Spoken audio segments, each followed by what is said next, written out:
Hey, what's up, Lepsic? Hello. Hello, hello. Rolling Slam, Sunda.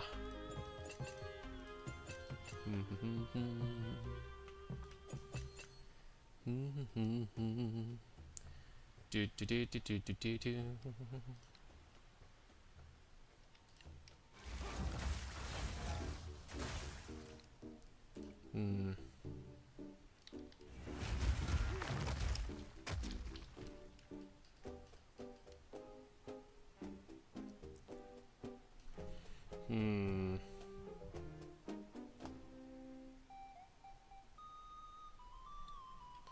Wonder what I want to be clearing with right now.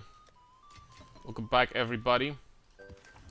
We've had some absolute big changes since yesterday, and not gonna lie, these changes make the build look much more interesting. I'm going to explain in a second. Alright, we need Twisted Empyrian. Twisted Empyrian, Legacy. I think we freeze build up. Build up. Implicit. Okay, how expensive would that be with 3 sockets? Not available. Not available at all. I see. So here we have one that converts damage to cold. That's not bad. Here's the physical one. How much do I have on this one? 16%. Maybe the higher the better. Here is the physical one. I mean, is doing physical damage bad for me? Let me think for a second.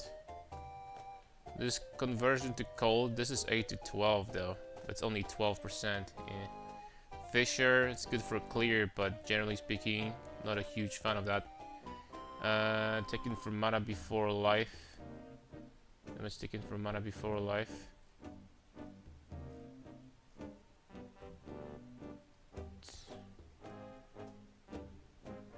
No, there is freeze build-up, but it's very low. It's 48 divines also.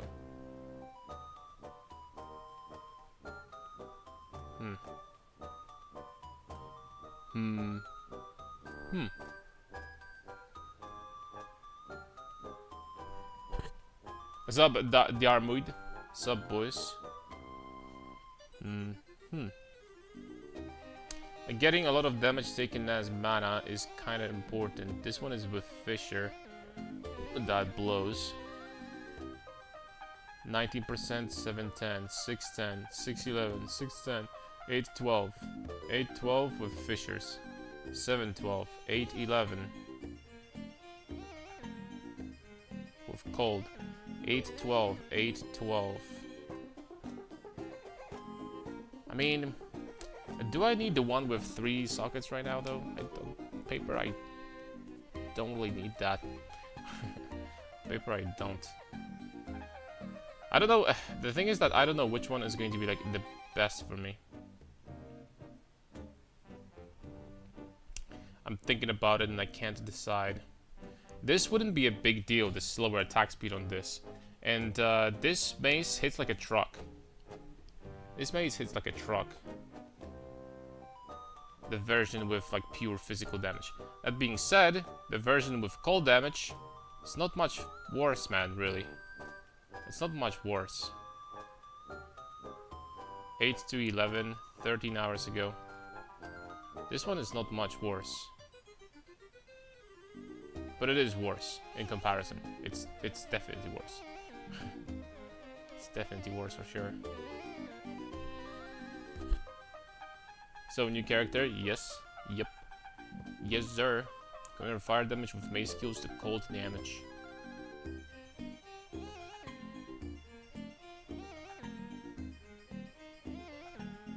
I mean, it's definitely less damage than the physical one.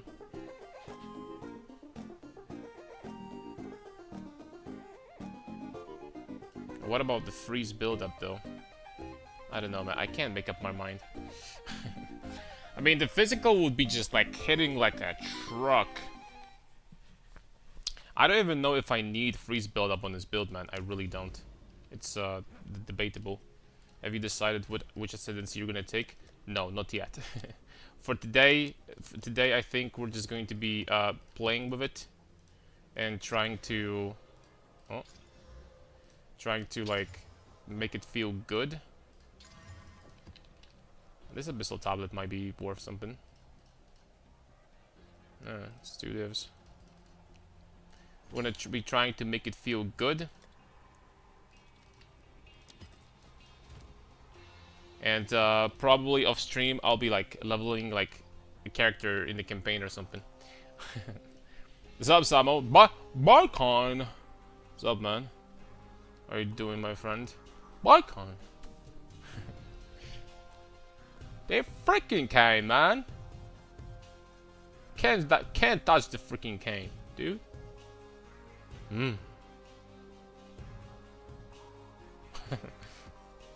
Alright, this one is okay. Sup, Dante? Will you level Monk for this? I don't think I'll be playing Monk. I'm actually very, and I mean very tempted to try. Dude, there's a freaking mine. Look at this, 60 divs. Holy smokes, how can I report this guy? Look at this mine right there, man. There are mines around it. What a freaking bastard. Piece of... Okay, man, just whatever. Let's move on. I didn't freaking buy that. No, we're good. Holy smokes, man. How do I report this this rat?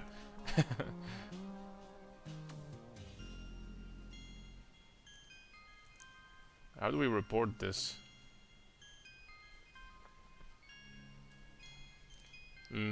What if we only had one modifier?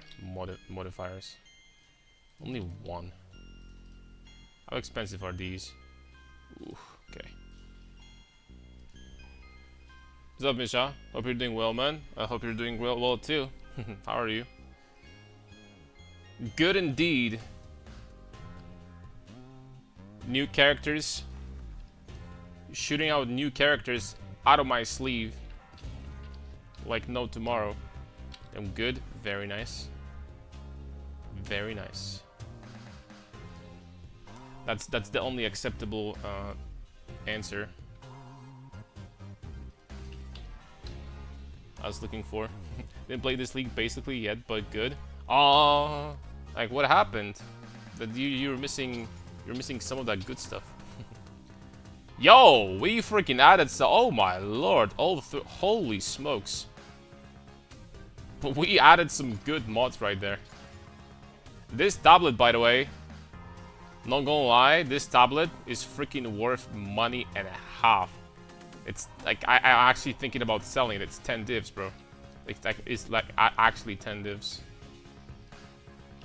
Sell this, you boy. Okay, let's get some XP. I did some theory crafting though. Might come back later. This league's super long, anyways. That is true. Because after this league, we're gonna have I think like a big vacation, because the next league is already going to be like the full release of the game. Dude, I'm hitting literally in... What the hell? This one is also expensive. Another 2 divs. I mean, I'm gonna run these, but damn. I'm gonna run these bad boys. Shrine hideout, plantation. Bada beam, bada boom. Shaman series spear builds is only buffed now. They pretty much buffed everything this patch. They nerfed like some things, but for the most part, everything seems to be as strong as it was, if not stronger. They didn't nerf some of the crazy stuff like comets. They're pretty much the same as they were before. So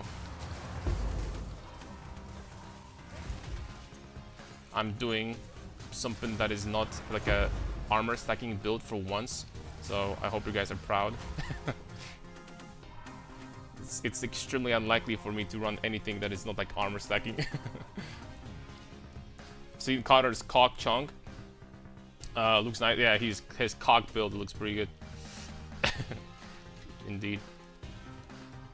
See? This is a great example that you should not trust what people say. Just because there's like literally 3 people and a half that play Chunk, that doesn't mean that the class is useless. For the most part, it's pretty bad, but it's not that bad, at least. It's not the worst. All right, deserted.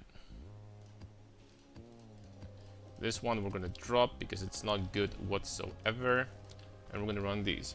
Looks like Chunk, he was still best a Kama runner. Oh, because he has this darkness mechanic, right? That prevents him from, like, basically he's like immortal for the most part.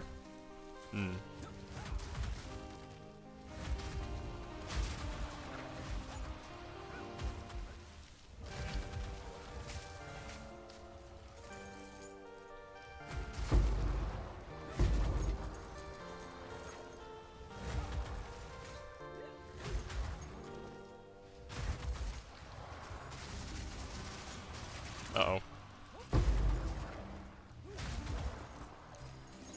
We're gonna need to work out how to build defenses on this build, boys.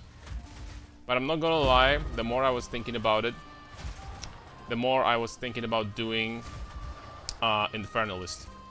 I mean, the fact that we're dead. The fact that Infernalist gets 50% more damage in as a 2-pointer is like actually insane, you know. That is like actually crazy. Gotta be a little bit more careful. Armor Stalker, Shield Wall, Chunk, and GG. Say whatever you want. Armor stacking is the best archetype in the game right now. What does it really compare to it? If you're looking for defense, then nothing's gonna kill you as long as you're like armor stacking, like legitimately. I think that the complaints from people, I mean, I know they have their own data and they're like balancing around data, not necessarily what people say, because you know it's not Blizzard, it's GG. But armor stacking still stronger. Do you know like their data? They've been sharing the information with us. Do you know like what is the archetype that had by far the most deaths in previous league? It's armor and energy shield combo.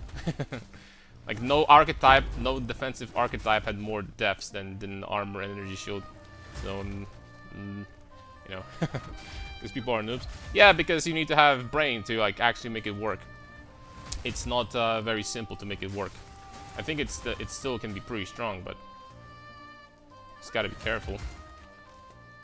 Just gotta be careful what you're doing, because most people just literally build armor, then build ES, then have like 2000 life, and then they lose their ES, and then they have like a life build with, they have like an armor build with 2000 life that doesn't have a lot of armor, and they just die. And rip. But it's not a surprise though, because you gotta be very careful with archetype like armor energy shield. Because if archetype like armor energy shield is strong, and you can make it so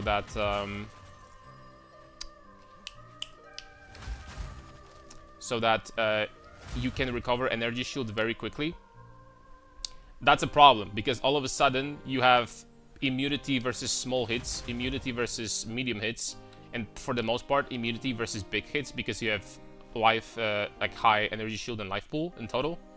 So it would be like very, very strong, and they have to be careful not to make it like overpowered, because this archetype can very easily get overpowered. Something tells me that when they're gonna release Templar, this might be like the most overpowered archetype in the game.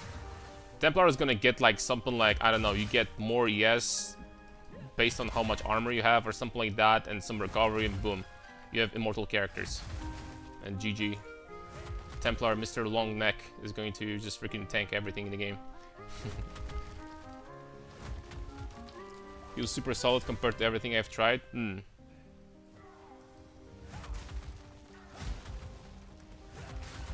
I think so.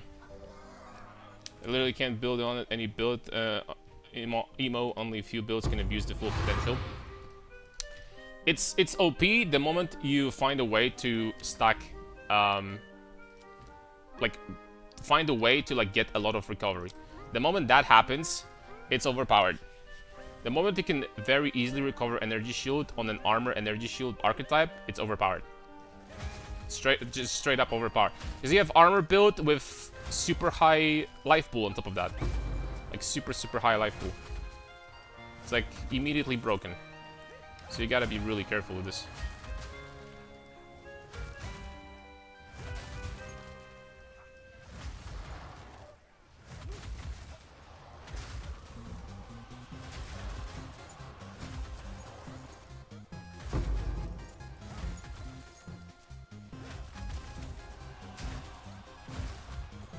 Guys, I'll be honest with you. Armor is only good at very high investment. ES is far superior to playing soft core. That's why I think it's tanky. What do you mean? On my armor characters, it's just impossible to die. What do you mean?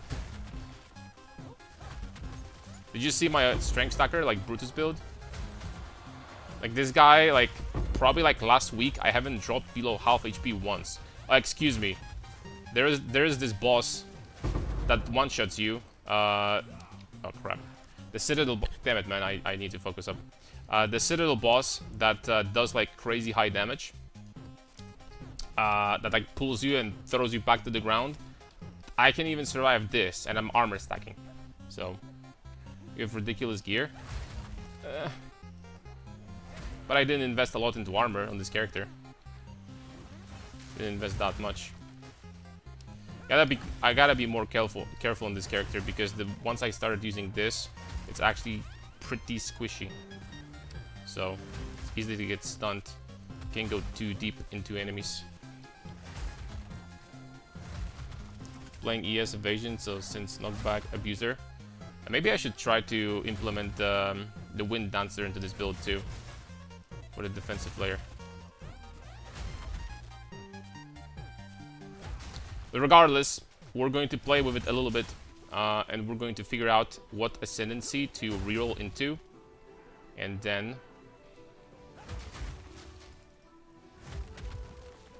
we're gonna go with it tomorrow. I'm probably gonna like start leveling off stream or something. Can be basically immortal without mage blood or anything crazy. Yeah, the thing is that there is not that much content that is very dangerous in this game right now. 200 Delhi was dangerous, then they freaking nerfed it by like a lot, like a few days ago with the patch. And what else do you have left? There's this breach monster I've complained about pretty often. You know, the one that shoots like projectiles on you. The chaos, the translucent projectiles. The ones that I kept on saying that the moment you get armor applies to chaos, it doesn't do anything, but before that, it does like insane amount of damage. Yeah, they freaking nerfed this guy. He doesn't even drop projectiles. It's not like they just nerfed it. He doesn't even drop projectiles anymore. So, yeah.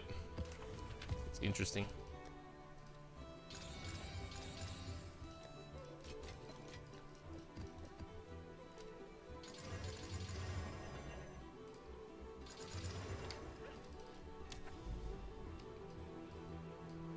Because I lost the map, I lost the crap, that's unlucky. It's a rip. Shadewalker was the only threat, now is a joke. Admittedly, Shadewalkers were kind of broken, not gonna lie. Actual knockback support on spear fields, stupid mobs literally don't come close to you. I think I saw a clip somewhere, I think from Mattel, where he like pushed Arbiter to this side of the map or something. That was pretty funny.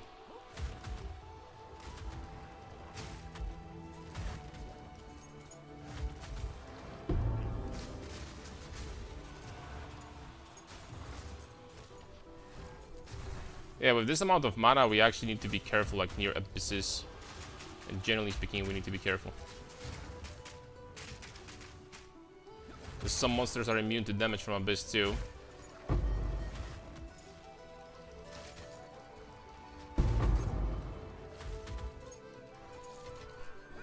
But the damage is already pretty potent.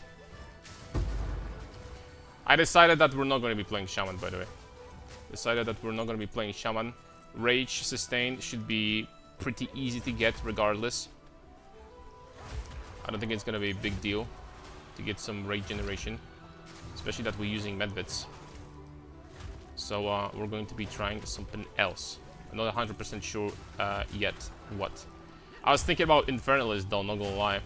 Infernalist gets... Okay, I thought I'd crashed or something.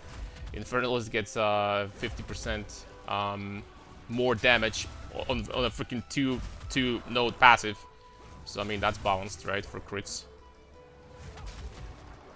If you only figure out the way to like get immunity to stuns, holy smokes, would that build feel good.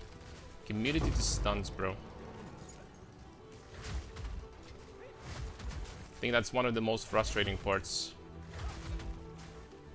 But then like not being able to run, it's going to be kind of devastating.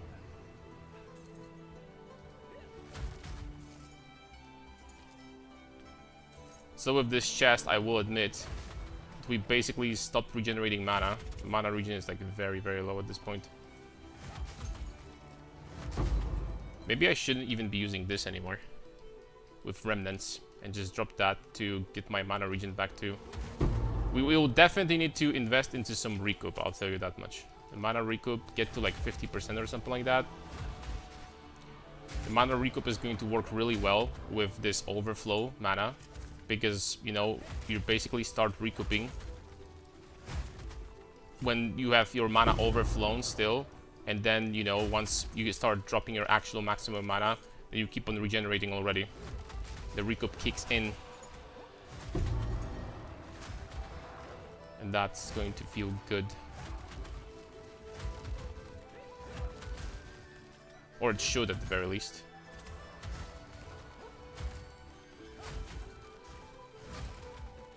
But we need to figure out a way to get tanky. The problem, another problem is also that the mana sustain is tough. The Sunder costs like 600 mana. That actually drops me pretty fast. The amount of regeneration we have right now. That does drop me pretty fast. Shaman is my favorite SNC by far. The adaptation is so busted. Like, how's it in the game? It's... defensively, it's pretty strong, but I don't think that GG is ever worried about defensive stuff being really strong in PoE. As long as, well, honestly, when it comes to balance, I don't think they care about anything right now. There's a lot of busted stuff, and it just stays in the game. They're like, oh, well, it's early access, it's fine. Oh no! I freaking got heavy stunned. You gotta be really careful, man. Holy smokes, it's so easy to... I feel like a paper. I feel like I'm made out of paper. Like, legitimately. You gotta be so careful. We were much tankier with this, right? We were much tankier with this. I'm going to drop back. We're gonna have, like, 7k. But now we don't generate crits anymore. Now I would need to get crit generation from Stampede. The Endurance Charge, rather.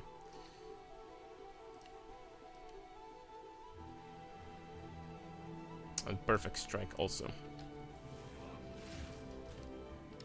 I mean, let's try with this one. So I'll just keep on dying, not gonna lie, if this continues. This is the belt for 50% recoup. About 100% loyalty stacking. Is it still not nerfed? Loyalty? I'm not even sure what that is. Stacking martial artist though. Martial artist is going to be good for this. Also for this archetype.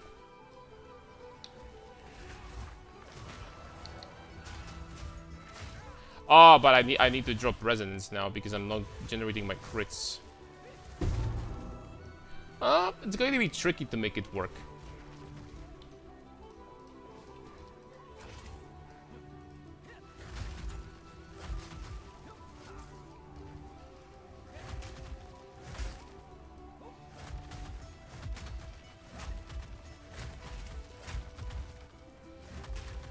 It's going to be tricky to make it work. Not gonna lie. Maybe, just maybe, the solution is to not use this chest at all.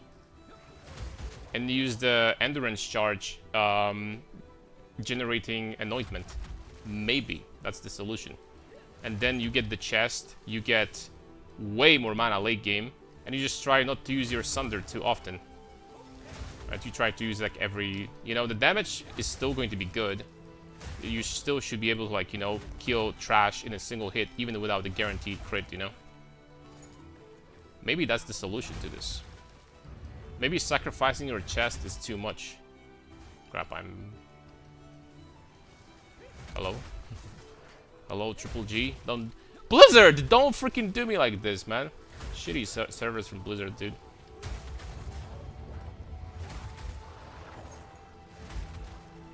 Blizzard is trolling.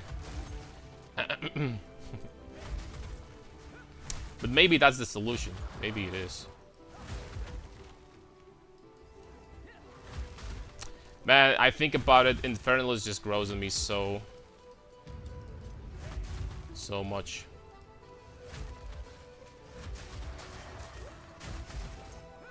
Infernalist also gets all your damage ignites, which means that you can get Ancestor... This is pretty much the only way in the game to get Ancestor Cry in your build consistently.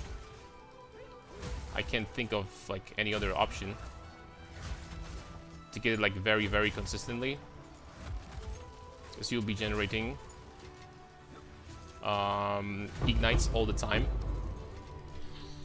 So, like, damn, an Ancestor Cry is amazing for clearing even more area and everything. And then you can put Fist of War on your skills too. And since you have more mana, you have way more mana regen simultaneously. So you don't have to worry about... It's not gonna lie, it sounds like a plan. Would be nice if this guy decided to die or something. He's blocking everything. Take this.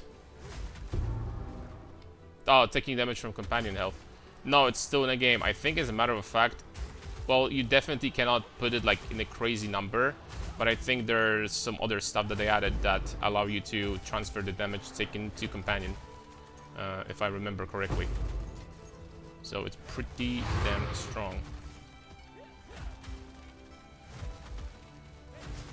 Oh, okay. I didn't even see I was inside of the freaking pool, the mana drain pool.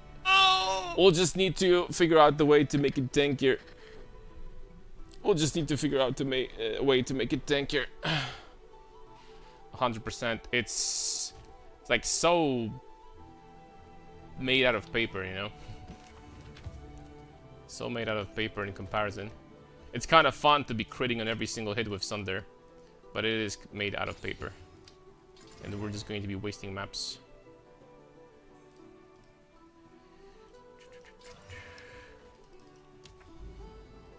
But let's give a few more maps a try.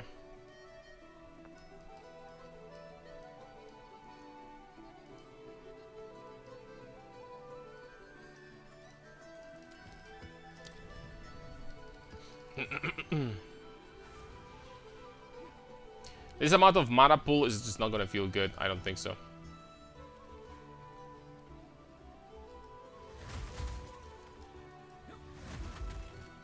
Also, I bought like level 3, plus 3 levels Prism of Belief on Sunder.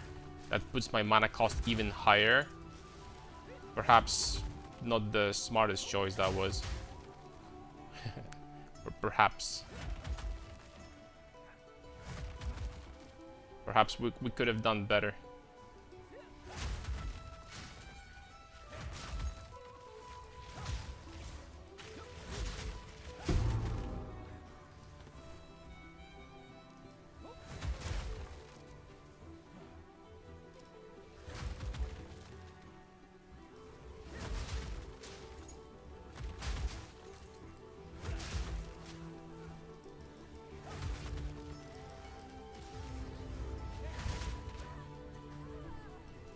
Rogue Exile died in a single hit.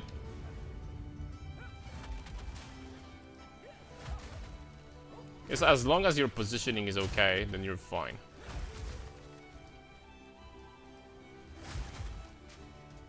But my mana regen is like way too low right now. like way too low.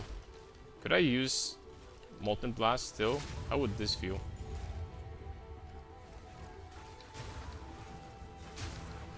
It's like good, but I guess I could, but the area is not that great right now with this.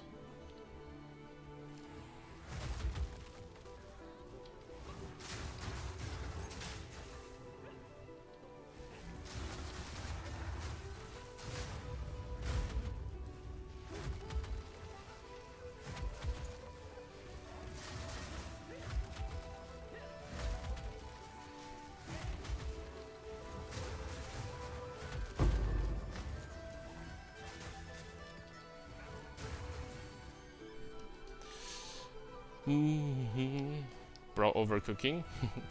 This is the first time I'm playing like build like on a squishier side. Just need to adapt to the. Just need to adapt to like how it feels to play, you know.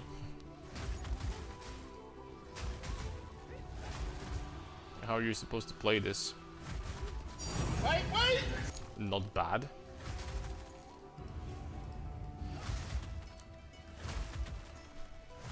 I'll take it to the bank. My mana sustain is not high enough right now. I have basically jewels with, like, for the most part, like, no stats here. We would need to invest into mana regen and all that stuff. Drop the mana cost. I still cannot, you know, make up my mind of what I want to play, like what ascendancy. There's so many good options. There is, for example, I don't know if I'm going to be doing martial artist because, like, defensively, like, he doesn't really provide much. But for example, Gemling, 30% less mana cost, very useful. Crit immunity plus all the alternate gems qualities, very, very strong. Could, you know, think about this guy.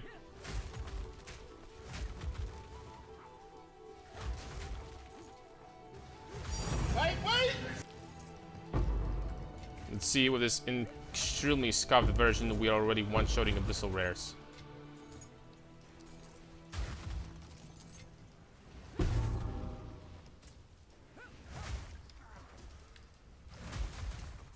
This build has potential to be doing absolutely crazy damage. Wait! Just can't jump into 7,000 monsters, just like on my other characters, that's all. Just gotta be a little bit more cautious. At least for now. Fortunately, there are some monsters that are like immune to damage temporarily. Also, I think that maxing accuracy just to make sure that you always hit would be important. For sure.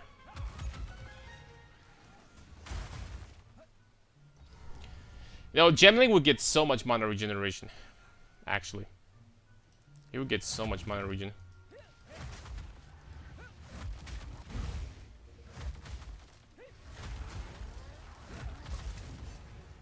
Yeah, but my mana recovery is just not high enough. I'm sitting like at what, 300 per second right now? Something like this. It's not much.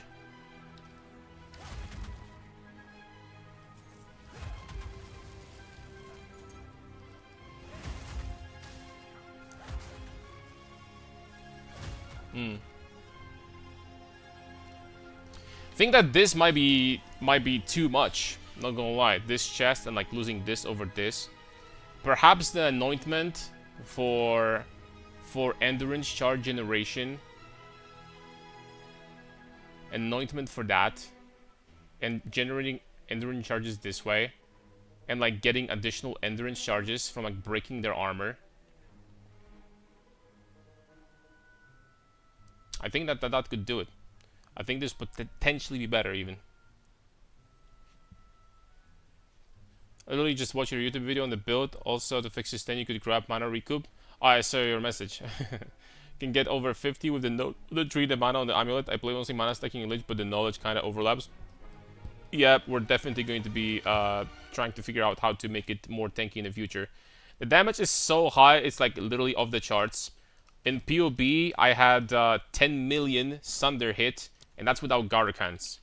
And Garokans making it much freaking better because With Garkans, you still always crit. You always crit still. So this is a double damage support, basically. It's expensive as all hell, but this is double damage support for this build. It completely ignores the requirements, right? That you only can have 50% crit chance max. It just skips that. So it's a double damage support, this thing. Which is freaking incredible, man. But it's expensive as hell. It's expensive for sure. Is a Lich, Abyssal Lich good, or am I... Oh, you're not stupid.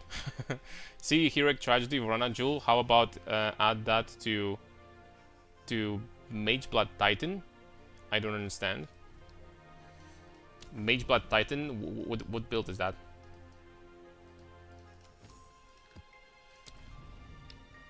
MB Titan, and I don't know what MB means.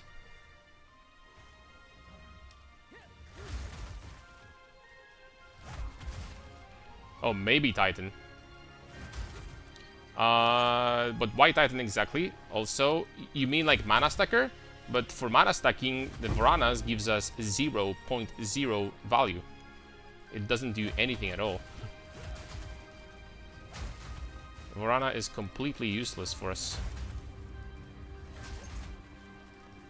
Unless you mean the Nebuloch build. But Nebuloch build is... The way I designed it is like basically immortal. You don't need to go ES. It's immortal with life. Like I once again, I don't remember last time I dropped to like below... Wait! Like a half health on this build. And I've been doing, you know, a lot of, you know, dangerous maps.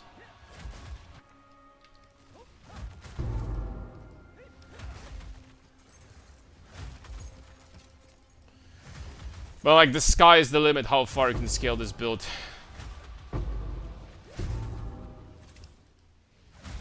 Like these guaranteed crits are just like they're not balanced, man.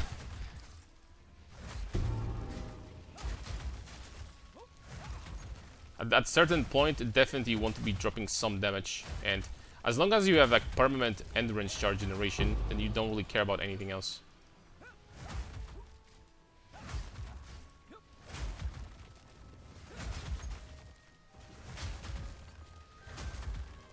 Just gotta be playing a little bit slower. I don't know, but I easily ignite on my build. Should I use Ancestral Cry? Yeah. I mean, depending on what skills you use, but if you ignite all the time and you see that the glow regeneration is good, then you should absolutely do this. Also, I guess you can still use Xerfes, because Xerfi will drop the cost from 100 glory to 50. So using Xerfes and Ancestral Cry is still gonna be good. And then every skill that you use is going to be ancestrally boosted, so. I can't believe that this Nebuloch actually works with dual wielding. But I guess I should have known because it says it's with attacks and not attacks with this weapon. So. I should have known, to be honest.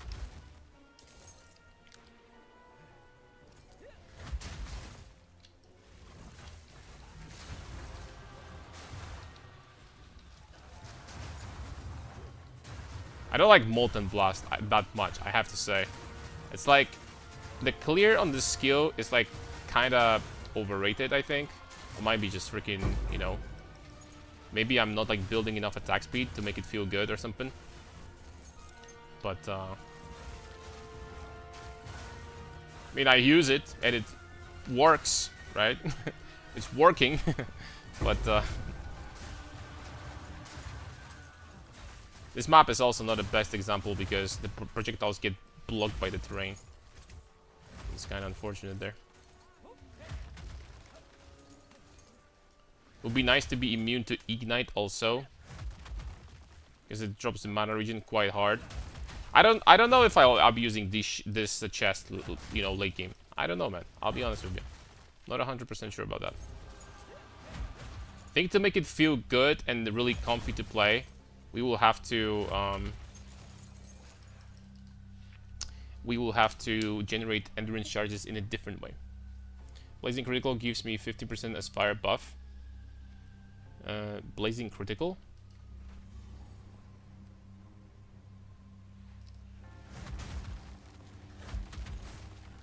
I'll tell you what, like the highest damage... Well, on paper, like the highest damage on this build you could get on Lich, probably. But Infernalist is kind of growing on me.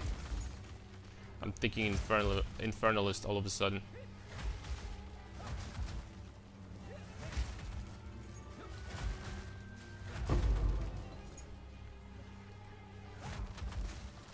You could play this on anything, really. I really need to think very closely, because the idea of the build is like... The idea itself to use Nebuloch like gives you such insanely overpowered amount of damage that you just gotta pick an ascendancy, not necessarily that gives you the highest damage, but the ascendancy that's gonna make it feel good to play. Like, that's literally it. I gotta be I have to think about that very closely. Like, very carefully. I legitimately don't know right now. Like, late game with Gaurkans and everything, like, bro, this damage is going to be... You're going to be... Even if you want to be using Sunder, with Sunder, you're going to be one-shotting Ubers. Like, one Sunder and they're dead. Don't even need to do anything else. Just one Sunder and they're dead. Blazing Critical support. Hang on 1 second. I'm gonna check after this map.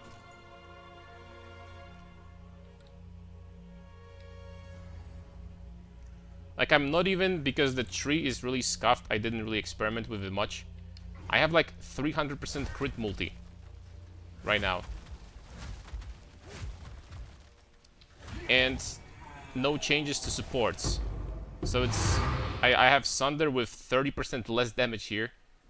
No damage, no damage. Like, literally nothing here.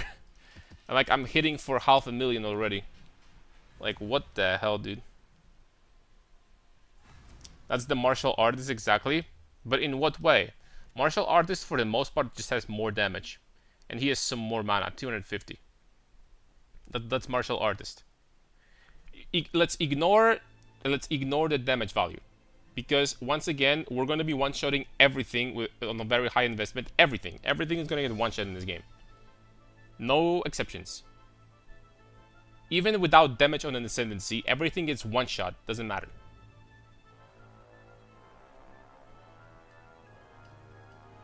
A very high investment, everything gets one shot.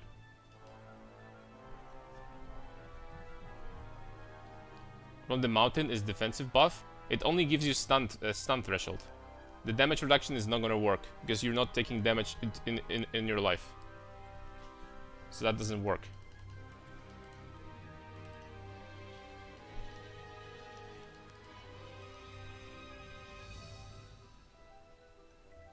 Giant Blood Jewel and Voices. Even Delhi 200% with 60... Everything is gonna get one shot. Like on POB, look, I'm gonna give you a glimpse. I'm gonna give you a glimpse of what's happening here. This is my POB on the Titan I was experimenting with yesterday. This is still not super optimized. There is plenty, and I mean plenty of room to get better stuff. The jewels are literally one stat jewels because the crit chance doesn't matter. And look at this damage. It's average 8 million damage per Sunder. 8 million. And this is without... look at these supports. This is with super critical. Drop this. Aftershock 2 is fine. Elemental Armament. Medved's Felling. Drop this. So, let's add... okay, but I don't have Rage Generation now. So let's put this Medved's back in here. So, let's add Garukans here. So, if you add Garukans to this, and you can drop this still... That's 14 million damage. With Jewels, it's going to be, and everything else, and more levels in Sunder and all that stuff, it's going to be 20 to 25 million damage per Sunder.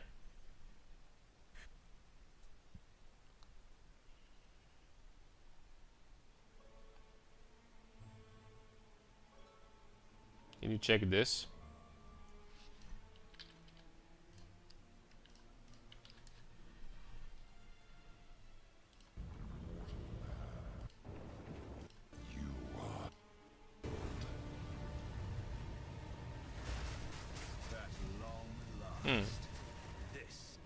Supercharged Slam actually hits pretty hard now, huh? It's actually viable, which is crazy. So yeah, long story short, yeah, we actually need to get something that's going to give us some defense. I think that investing into too much offense is going to be perhaps a mistake. I gotta be careful not to sell that by accident. This is a very expensive piece.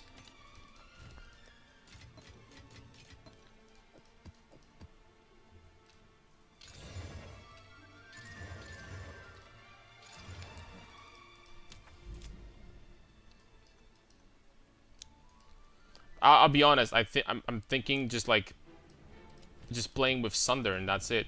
Just investing into some area nodes on the actual character, and just playing with Sunder and just killing everything in Sunder and killing bosses with Sunder. Just not even using more skills. Because what do you need more skills for when you're hitting for like 50 mil or something? Everything dies one hit.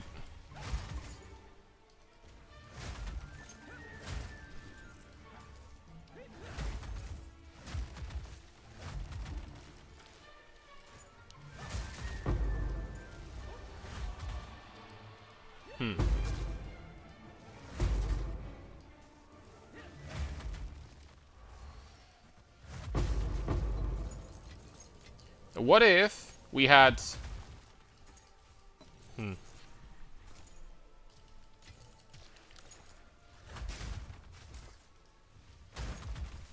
have to say, Sunder is gonna feel good, especially with Ancestor Cry. Once you get the AoE boost, maybe invest into these nodes over here for more area.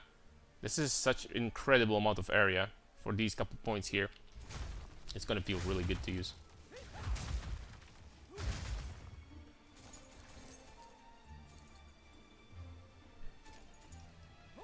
Mobs were squishy even if it was two of us in the map. No, he has a lot of damage. This martial artist definitely can push damage really far. Also. But I think that if you want to have like ultimate amount of damage, then Nebuloch is just the way to go. Like, I don't think that anything compares to this. Especially that you can abuse that so hard with Garukans. Garukans is like a double damage support for you with this. That is just like not balanced, man. Like I would already, if I switch my supports from the clearing ones to damage, I'll be already hitting this guy for like 3 to 4 million. With this, 3 to 4 million with this, what I have. Like what? With Sunder, man. With freaking Sunder. It would get even more hilarious if I started using like curses or something like that, frost bombs, or like breaking their armor and applying the Sunder debuff as well. Because like there is a support that allows you to, when you break their armor with a skill, you can put in an armor breaker. You also get the armor break effect into cold and lightning damage at the same time. And Sunder effect from Sunder actually scales with this. So this support alone is like 40% more damage if you don't have any armor broken effect on your tree or anything like that. This is already like 40% more damage by default. It's just insane how much damage you can get with this. So we actually need to figure out how to make it deal less damage, unironically, and be tankier and feeling really good to play and never dying. Like, literally, that's what we need to do. It's going to be doing too much anyway. What's up, Mr. Cody?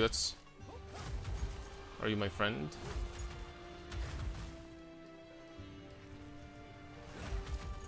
Varashta and Sensitivity take points except for those Jin. It's only defense, but we have too much damage already, so maybe makes sense. But which ones would be good on Varashta? Which ones of those are good?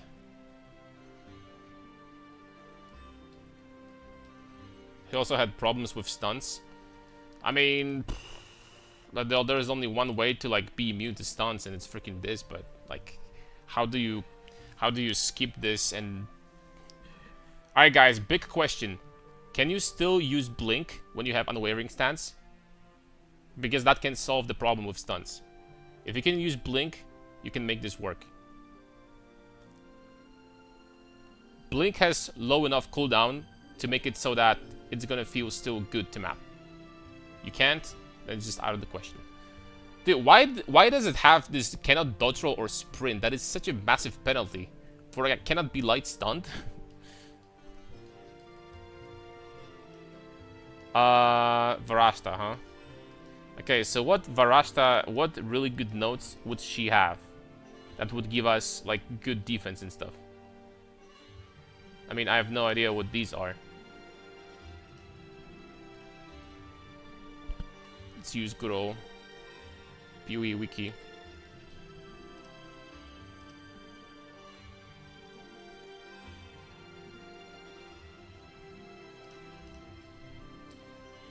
Good old PoE wiki. Rusen's Trap.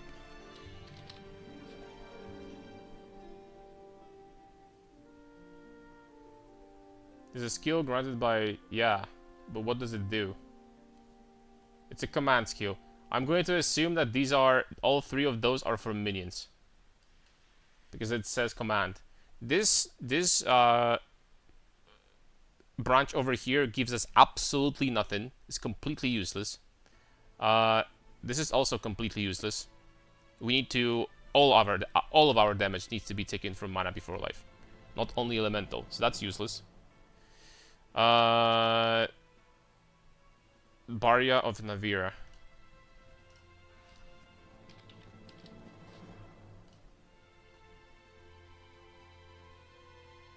Oh. Maybe it's going to tell us here.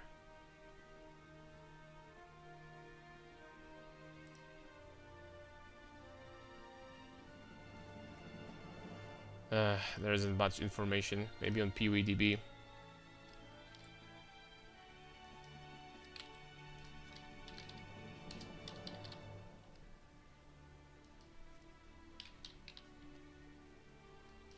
How is she called even, this is Ascendancy?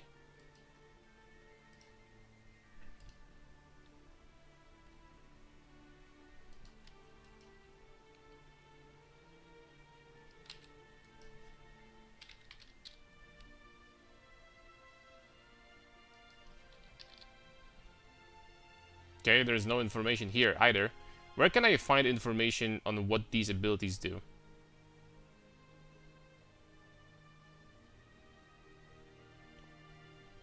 But I'll be honest, unless these are incredibly strong defensively, I don't see it. I don't see it, guys. Unless they're extremely strong defensively. Because this is useless. These are for minions. This is completely useless. This is completely useless. This doesn't do anything at all. Well, this is not like completely useless, but it's like whatever. Okay, and these are once again minion skills. So I don't know. I don't know about that. Ascendancy seems completely useless for us, at least.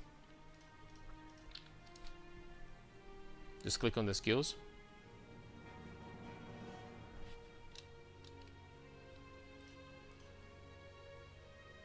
Okay, thank you. So, bolster your energy shield, causing it to begin recharging immediately and granting your... okay, that's completely useless. We don't use energy shield. Next. Command Navira's Fracture nearby chill ground to have enemies standing on them. Does high spell damage. That's completely useless. We are attack build. Doesn't do anything. Command Navira's to turn nearby chilled ground into Navira's oasis. Mirage grants and stand flash charges and damage recouped as life and mana. 50% recoup. And you need to... it's conditional for 50% recoup. Okay, that's a start, but I'm not impressed. That's completely useless. Bro, this Ascendancy literally has nothing for us. How would any of those be good? I don't understand. Like, literally, how would any of those be good for us?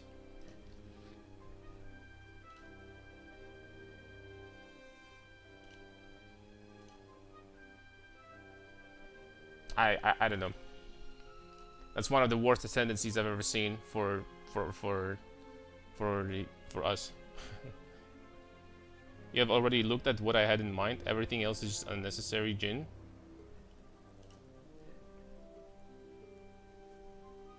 Yeah, but like, so you would want to pick the entire ascendancy to get 50% conditional recoup? The entire class for that? I don't know.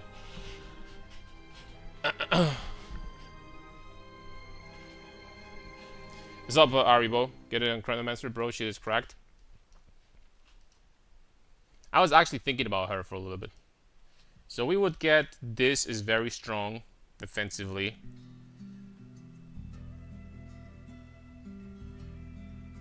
This also could be strong defensively.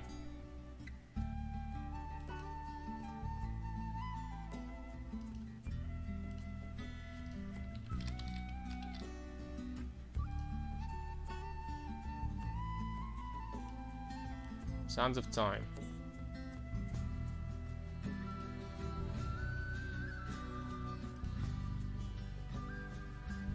More cast speed.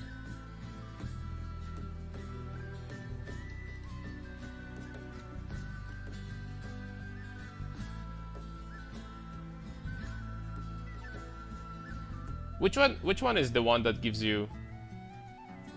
Which one is the one that gives you skill speed? You can lose 10k mana, press button, get 10k mana back. I'd still rather have something that you can have consistently up. I gotta say. Appropriate. Well, I passively after images. Inevitable agony. That's like whatever for the most part.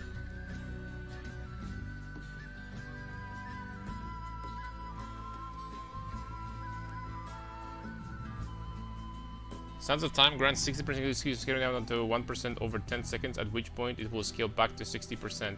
Also grants 1% increased area of effect, which will scale back down to 1%. That's pretty strong and good. I'm not gonna lie, that's pretty nice. Sands of Time, kind of busted. Like this thing, plus this thing, plus this thing, plus... She is very strong defensively. So there's a ring that adds maximum mana. Could be funny with Ritualist and Ingenuity. A Ritualist would be very strong defensively also, because she gets like crazy amount of mana. If you want to play Nebuloch, you can Martial Martyr's Note that hits the combo using Ally Chimes and Resonance. There's too many things to go over. I'm like getting lost at this point.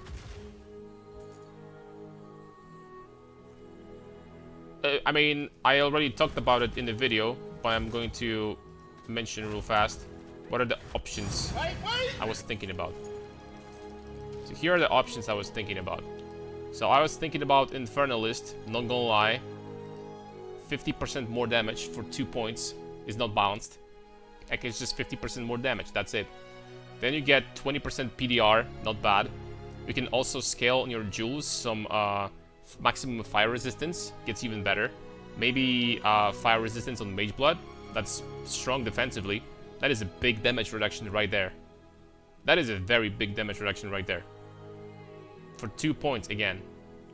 And then you get this, which is extremely useful, because screw the damage, right? But you just ignite with absolutely everything, so you have instantly perma Ancestral Cry, and that is incredible, because Ancestral Cry is a massive increase to your area and damage on every skill. And she gets that for free. So this basically reads as 30% more damage and more an increased area. That is good. That is very good.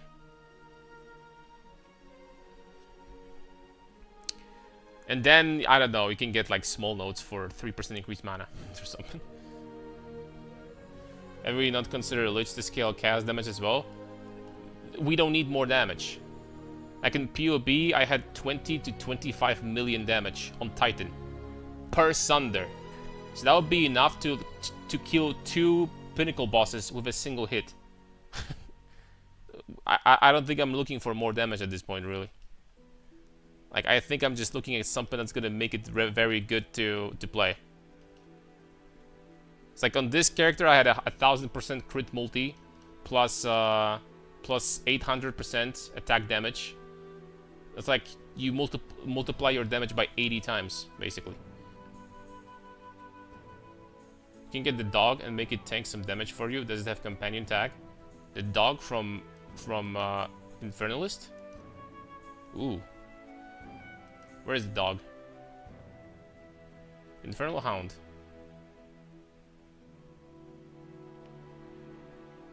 Ooh. You think we could like just get this guy and like transfer damage taken from us to him? Here is the problem. We are pure mana.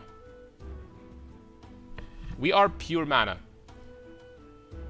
Do these modifiers take damage before you take damage from life? Or literally it's just any like it doesn't need to go on life, but it can go on mana also. It always works, even if you only if you're like playing EB and CI at the same time, it's still gonna work. Any damage. Okay. Okay, Infernalist might just became like the best option, like literally. I'm not gonna lie. How tanky is this thing?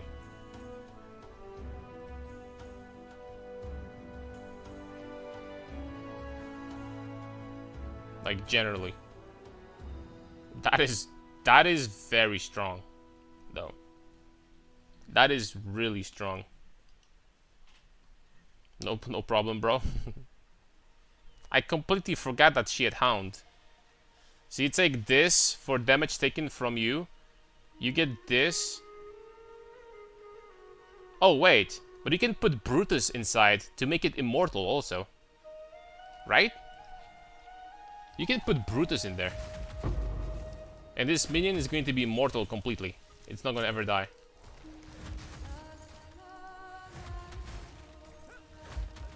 I wouldn't go CI for that build and take Pain Attunement. No, like, once again, like, I don't want to scale damage over, like, 20 million per Sunder, you know?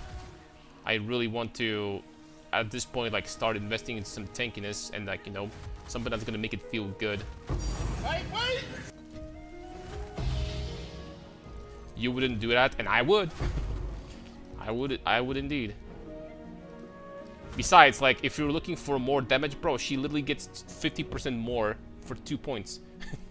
Like, what the hell? She gets 50% more for 2 points, like over here. And then she gets permanent Ancestor Cry from this, which is also more damage. It's 30% more damage in area, and then she gets more defense and more defense. Yeah, but it won't tank for you anymore. Brutus doesn't work for 10% DR. Sucks. Doing the setup on Gemling, tapping Perfect Strike, Perfect Endurance for charge generation.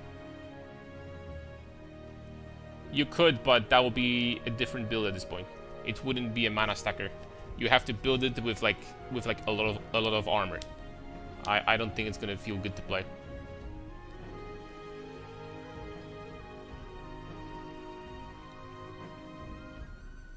Because it is true that you'll be getting Endurance Charge every single hit, which would feel pretty good.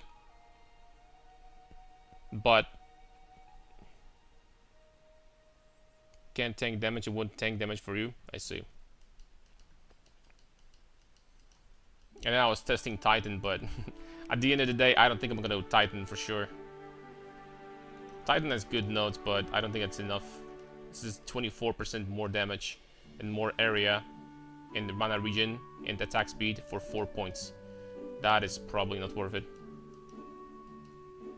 Kind of perfect because you're playing cold builds, actually benefit a lot from Ignite Magnitude node. But once again, these Ignites are only to have permanently Ancestor Cry up. This is not to be doing more damage because everything is going to get one shot. Everything. There isn't a single thing that's not going to get one shot in this game. No exceptions.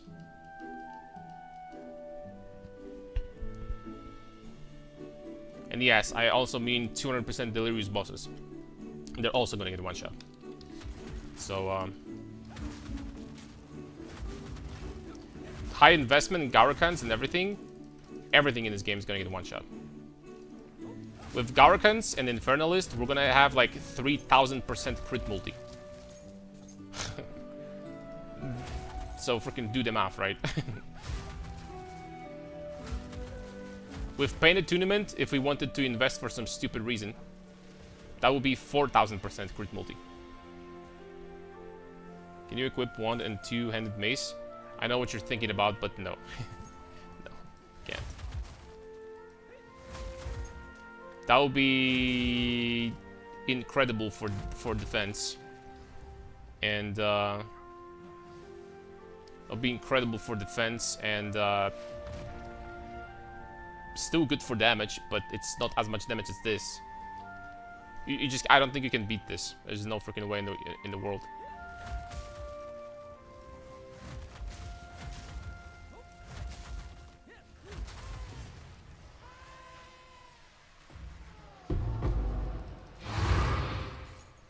I mean, look at this damage. This is on... Okay, so this is useful. This gives me just a little bit. This makes my damage lower. No damage and no damage. So on this setup, it's basically without supports. That's like one support that does damage, and these two cancels themselves. Actually, I lose even more. This is basically not even one support. And we're hitting for like 1.5 million. Like, what? That is hilarious.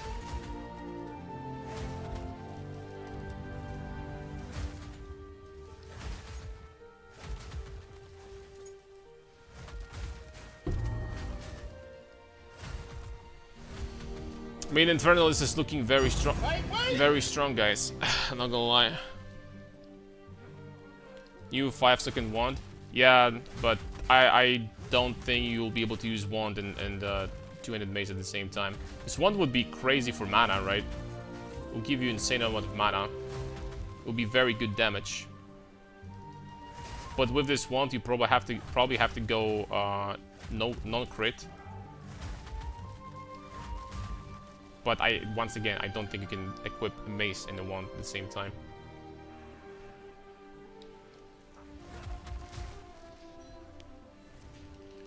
Do you think the weapon skill can work at all, or is it just garbage? For the most part, it's pretty trash.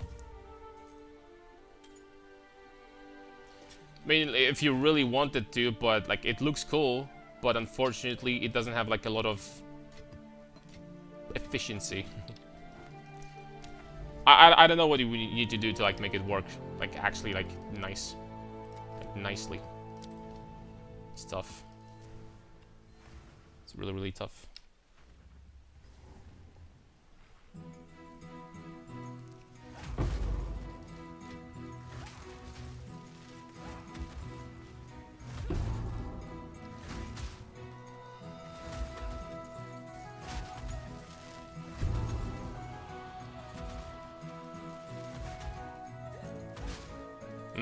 No, without this armor, with an actual yes mana armor, and with like, you know, better rings. I mean, my rings are freaking a joke. And stuff. You're gonna get to enough mana as to where it's gonna feel good. It's gonna feel good. With Infernalist, it's going to feel even better because she gets like PDR and the damage taken from Hound or something. It's gonna feel even better. Man, this build is gonna feel good to play. Greening Immolation is just stupid in your build. Start leveling already. I kind of want to play, dude. It's actually fun to play. See? Told you it's fun to play. Plus 5 divs. 5.5. Told you it's fun to play.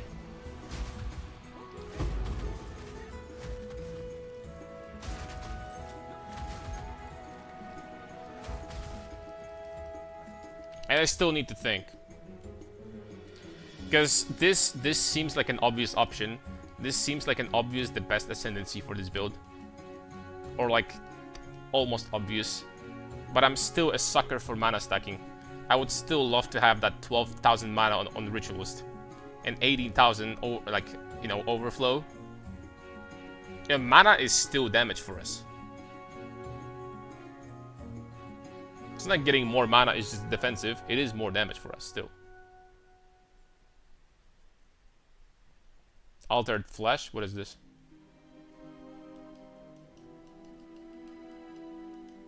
Still, Martial Artist is very good for damage, obviously.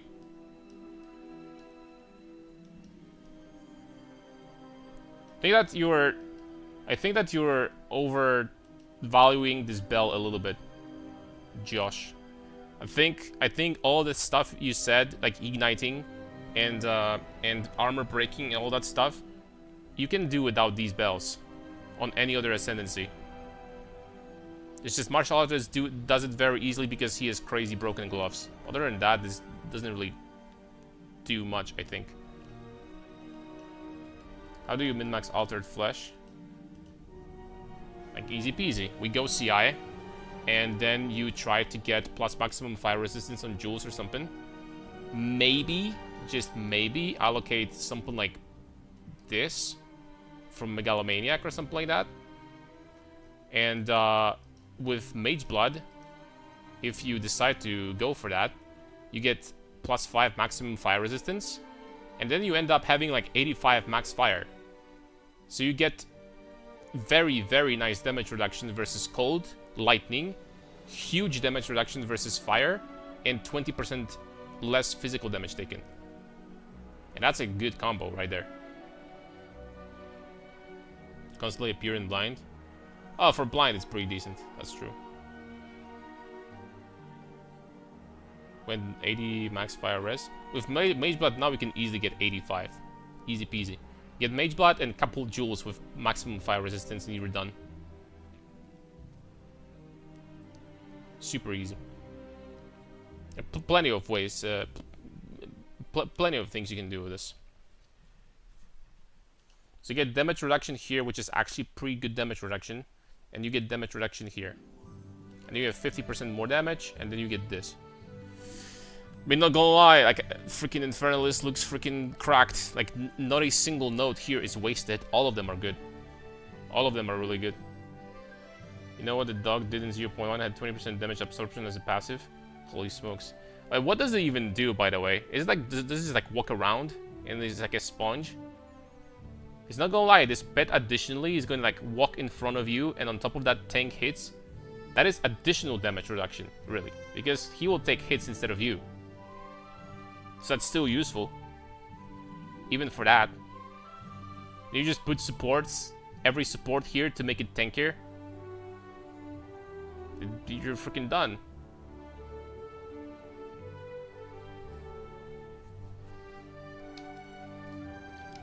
I need to POB Ritualist and see how much mana you can actually scale on this character. Like on a very high budget. You know what I mean? I need to. Just out of... I'm not saying I'm gonna go Ritualist, but just out of curiosity. You know what I'm saying?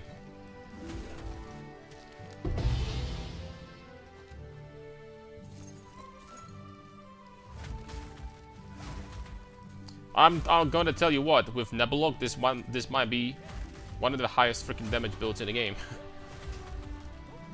If you want to push damage really far, holy smokes, this thing is gonna hit like a truck. Should be capable of like killing freaking Ubers with like 6 people in the party. Not gonna lie. If you decided to like go something else than Sunder that actually does more damage, single target. Holy smoke, the damage would be incredible.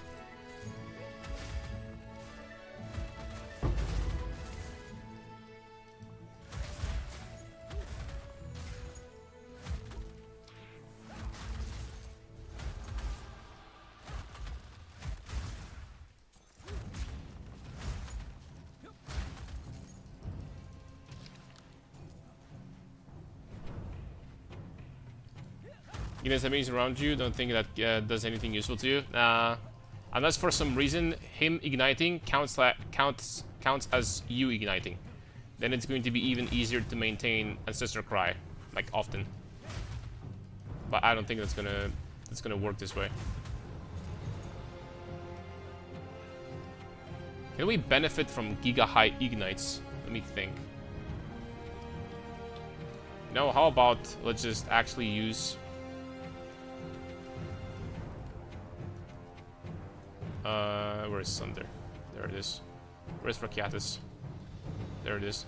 I had Rakiatas on Molten Blast all this time? Are you kidding me? Okay, let's keep the other ones up. Okay, man, that's a lot of damage. I have Rakiatas and Molten Blast that I don't even use, man.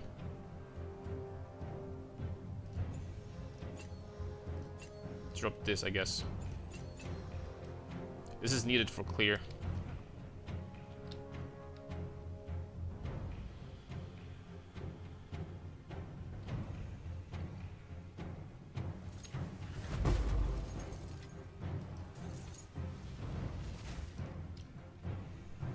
I'm gonna lie, these skills turned into blue looks so nice. Damn. It's crazy that GG like actually put some work. I mean, I guess it's not that much work to change the colors of the skills, but like, you know, to put it on a unique item. Not gonna lie, that's kind of fun.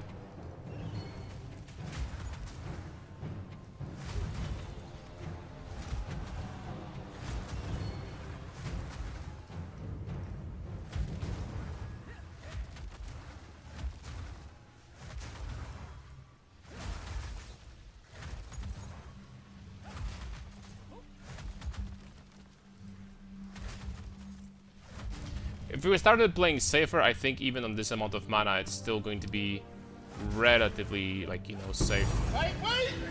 Safe to play. Just gotta position yourself, like, not as armor stackers that I've made, but a little bit more defensively, and it would still be fine. Even on this amount of mana. In the 5k mana pool is, like, not that little, after all. Not that small.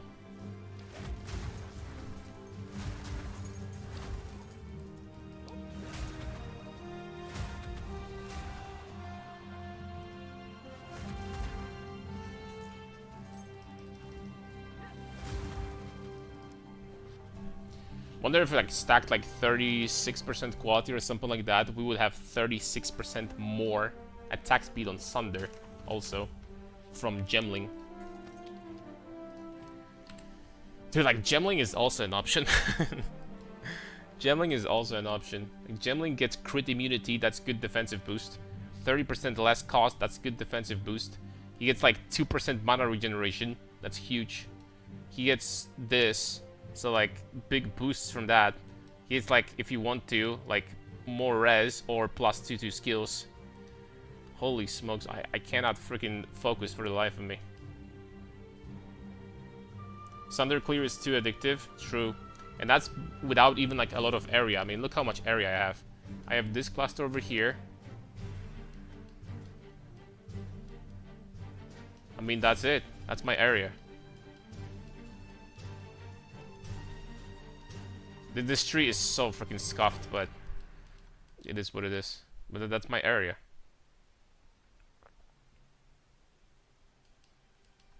I mean, that's it. What do you think about Rakata's flow in Molten Shower for running Calm instead of Elemental Focus? Does it make sense? POB does show an increase of few thousand damage for Molten Shower. The problem is that it's not very efficient to use because, first of all, we use penetration in this build. You have to drop your pen to actually have any use of Rakata's, that's number one, which means that your other skills would do way less damage to everything else. Number two, you can only put it in one Molten Shower. And the second one is not going to get it. So once again, the second one is going to lose damage. So that kind of sucks. It's not very efficient to be putting lineage supports in those in your balls. That didn't sound good, but you know what I mean.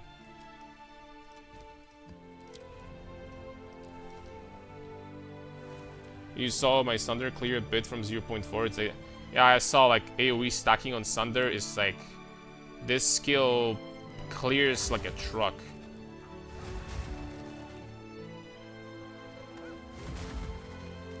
Skill clears like crazy. With Herald of Ice, feels even better, not gonna lie. If we had additional fissures on top of that, oh my lord. Will be almost too good.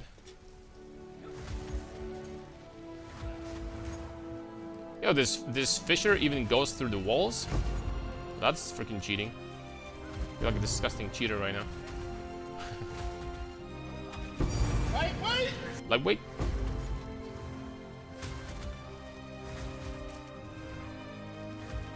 Lightweight! Lightweight? I think I'm not hitting them always. I think I could get some more accuracy, not gonna lie. But I mean, on this build, like, I'm just gonna play for now. Farm some currency. And we're swapping anyway.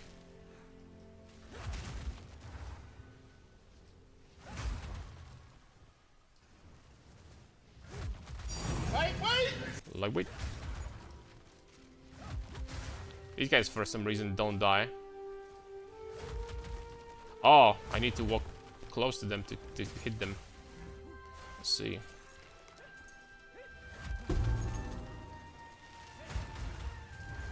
I didn't even know there was a mod like that in PoE. I think they're only bubbles.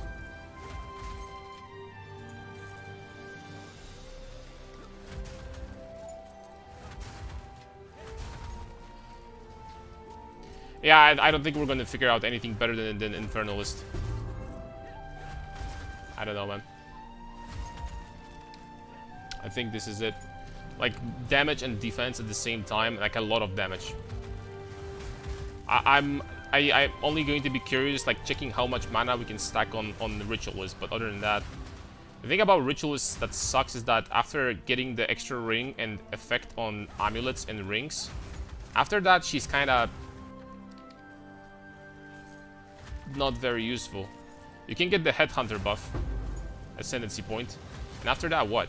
There's nothing, man.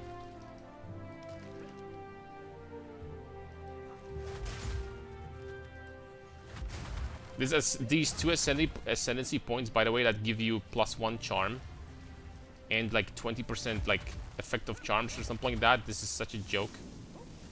It's actually embarrassing.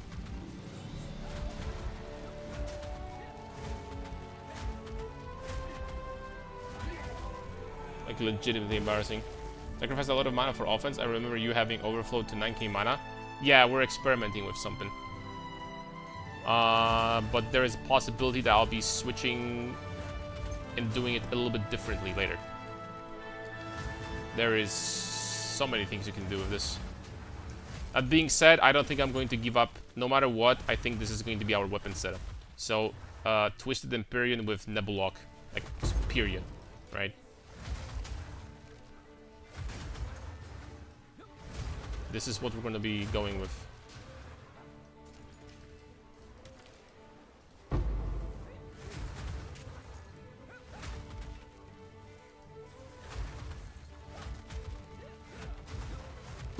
Lightweight!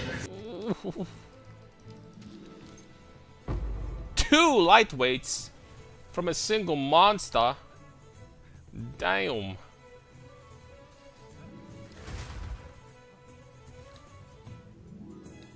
Abyss is still pretty cracked, not gonna lie.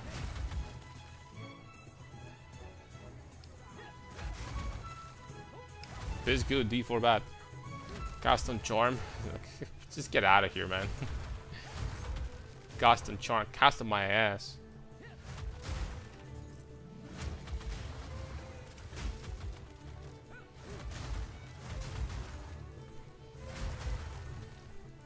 Infernalist, you don't do CI, you just get around 1k life, reserve 25 and go Chorus Legacy for Pain Attunement.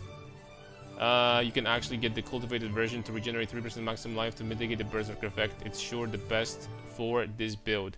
Here is the problem, my friend. What you're trying to figure out is what to do in order to do more damage while sacrificing defenses and shit like that. And here's the problem. We're going to be one-shotting absolutely everything in this game already, including pinnacle bosses. So, just to get the Pain Attunement and get that extra bonus, and sacrifice belt slot for that. And Ascendancy points, which is potentially sacrificing even more defense. I will say to that, well, it's an option if you don't have enough damage, but since we're gonna have way too much freaking damage than necessary, I would say probably not the best. Probably not the most necessary.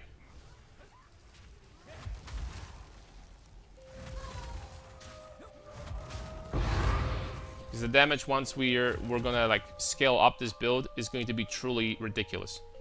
So you're right about that. This is good tech if you're looking to get more damage, but we absolutely don't.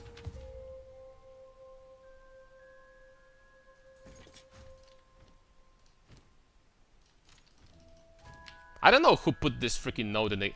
Like, what is this freaking node, man? What is this node? 50% more? For 2-pointer? What the heck, dude? Like, actually. Who put this in? It's GG employees freaking play Infernalist or something?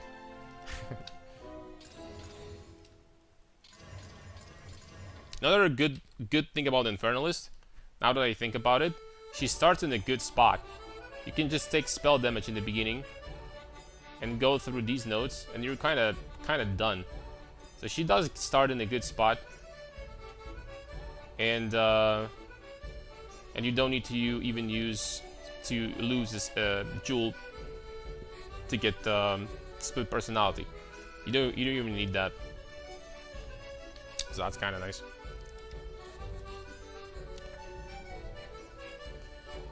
Which those with the effect should be able to get 60-70 mana recoup. Yeah, Ritualist is going to be immortal. If we're looking for like an immortal character, then this is it. Because with the rare chest and with recoup, which is not a lot of investment, just recoup an amulet and some passive points on the tree, she gets like 10,000 mana, 15,000 overflow, and she's gonna be getting like I shit you not, like 120% mana regeneration per ring. With Ingenuity, like 160% mana regen per ring, and she has 3 rings. And even more from the amulet. Like you're gonna hit like 2.5k mana regen with like 15,000 mana pool on this. And recoup. It's completely immortal. She's never gonna die, ever. He's never gonna die. To nothing. Even 200% delirious monsters, I don't think, would be capable of killing this. There's just too much regen in mana. Damn it, man, if she had something useful besides this. Yes. You get freeze immunity with Dream Fragment. No, I'm already using that here, but I think for this, I would rather use Charms, not gonna lie. Or like get chill immunity even, I don't know, maybe allocate this. Get this from Megalomaniac, no cap. Get chill immunity here and get freeze immunity here and stun immunity on charm and you're done pretty much. Who cares if you get shocked? Doesn't matter. Right?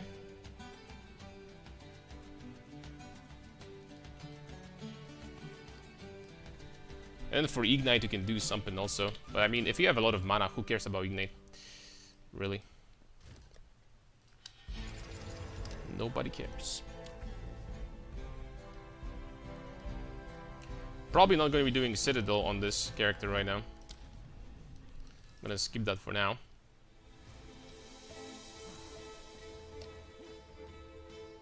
Just playing with it to get a feel of it and what to expect in the future with this amount of mana in like juiced maps, and you know, trying to get the feel of the remnants, how they feel to play with, and all that stuff.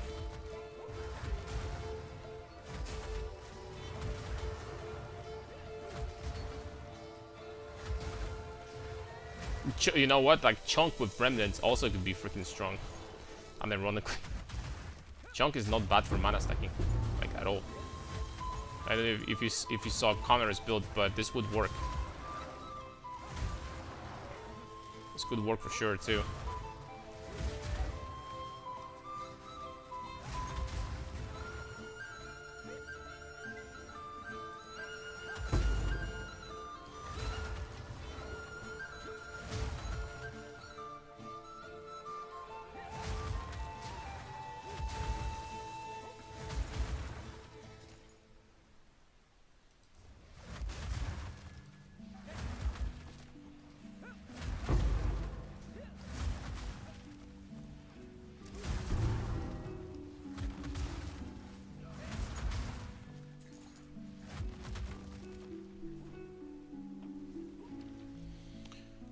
You're kinda made of paper now, are you concerned?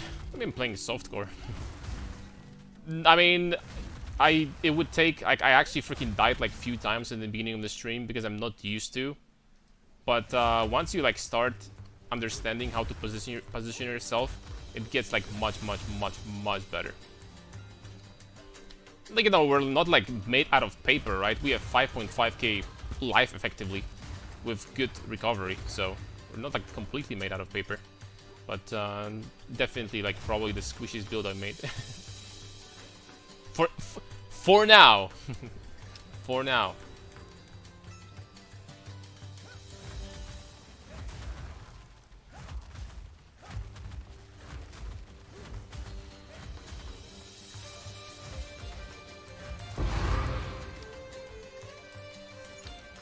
For now, that is.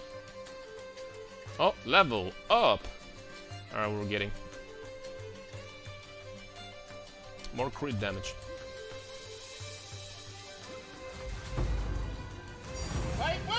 Lightweight. Been kinda dropping divs left and right today, not gonna lie.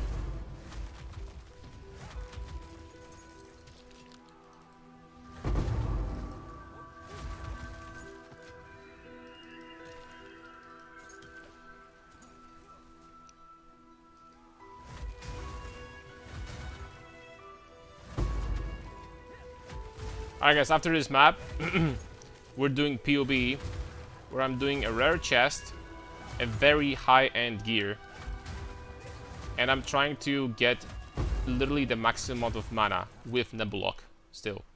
We're still doing the Nebuloch tag. We're gonna try to get like as much mana as we possibly can with a rare chest. And I'm doing Ritualist, and we'll see.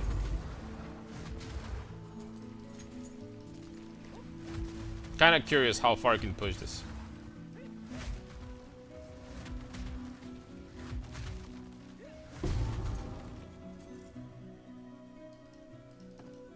I am kinda curious.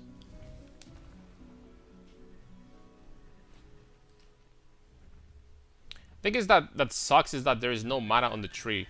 The only thing you can push further is to intelligence stat.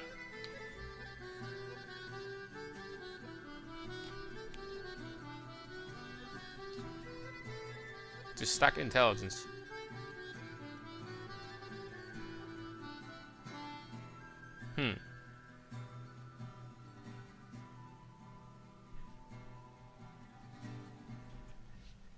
What is your standard tooltip DPS? For sure non-existent, 120,000. But this does not include that we crit every time. So realistically, right now it's about, I don't know, 400,000 maybe? I have insanely low crit multi right now. About, like, I don't know, 350% or something like that. I need to get my hands on Garukan, but Garukan is 300 divines. So, that's a problem. Garukan on this build is gonna freaking...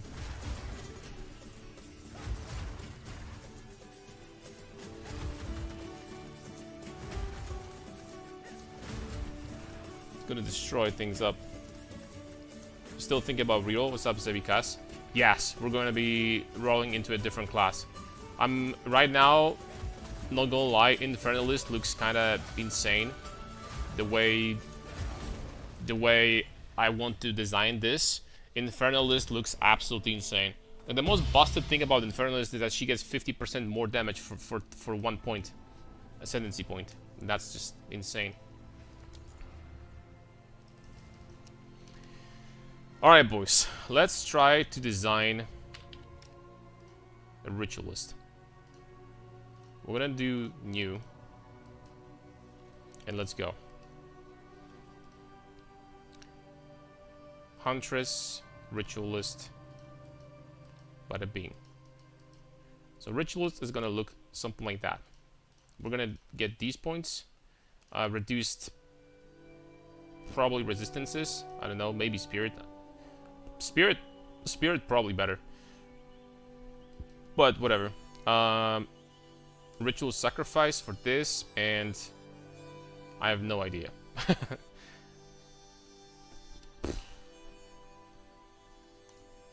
More charm charges gained. There you go. Bro, these 2 points are like just beyond, like these need to get reworked, man.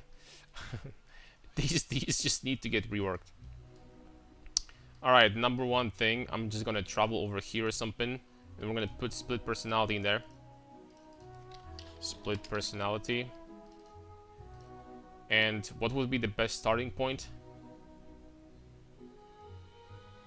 Probably still monk. Or sorceress. Monk or sorceress, don't go lie. One of these two.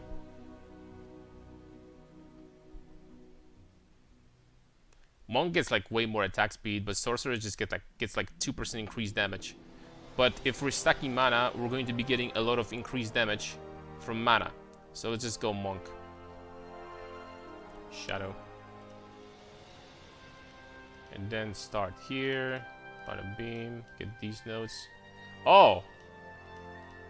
Oh, you get access to crit here also. Nice. This, and then we...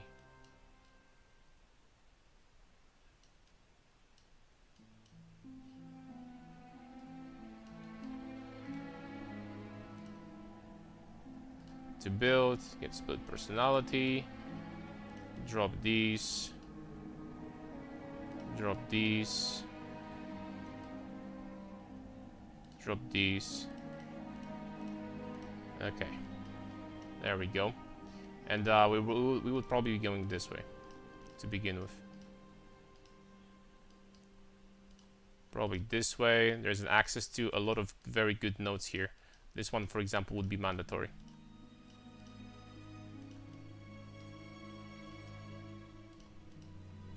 Okay, something like that baseline.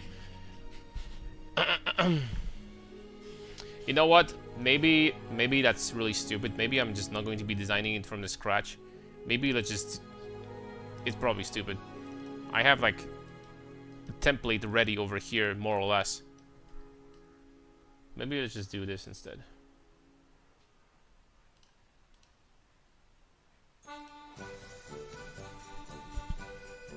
I would sell your old build and make Giga Chat a Ritualist build. You know, like my brain is telling me that this is by far the best option, but I just like to stack things in this game. So if we actually manage to hit like 10,000 mana, then we'll just go Ritualist, man. Ronnie Coleman build. How do you run all your auras with only 100 spirit and it costs 120 to run all of them? I'm confused. Can you help me? What did I have on Ronnie Coleman? I had, oh, you probably forgot to switch weapon sets. Just put Herald of Ash in weapon set number 1 and Berserk on weapon set number 2. And that's gonna solve your problems. That much recoup is more defense than people expect. Yeah, recoup is good. Like, you like lose, I don't know, 5k mana over like 5 seconds. Then you keep regenerating. Like, recoup is very strong. I agree with that. Recoup is a lot of additional mana regeneration. Huge amount. If you lose all of your mana over like 4 seconds or something like that, you just start regenerating 12.5% mana per second. That is freaking huge. If you have a lot of recoup. That is massive amount. Like absolutely massive. Alright, you know what? I'm just gonna keep on. I mean, but we're not gonna be able to start stacking intelligence because we need strength to equip a mace. So that's not gonna happen. Alright, let's try to craft the best items we can possibly craft. So, chest piece, body armor, energy shield.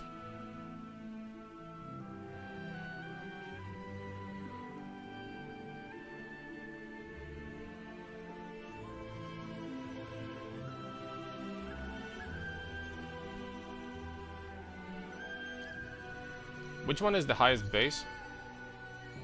Vile robe. There we go. It's vile robe. 3 sockets. 20% iron runes. 2. And then I would need... I just need 50% mana. Mana mom rune. And then get this. Then get this. Then get 20% increased maximum mana. And get some int and resistances, right? Oh, it's gonna reset. You're gonna get some int and resistances. Increased maximum mana. This, of course, could be sanctified, potentially also. That is a lot of energy shield, though. Boom. Let's put this thing. Yo, by the way, Josh, I literally copied your rings in this POB. The rings that you have. I literally copied them from your POB ninja. Holy smokes, you have insane rings. Ritualist, maybe you can use unique charm for power charge generation. Rather than mountain sapphire charm. It's going to be very clunky because there is a condition under which it only procs, so you're not going to be getting a very high generation from that, I think. Int is not that much mana, don't waste that unless you're actually disgusting amounts. If we could get the 1k, that's like 2000 mana, that's a lot, but I guess it would be better on Gemling to stack intelligence. On Gemling you could get like a lot. Like a lot.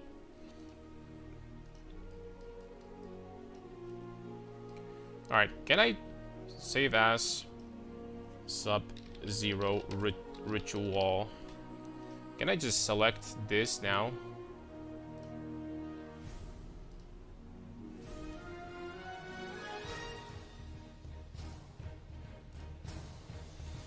Okay, there we go.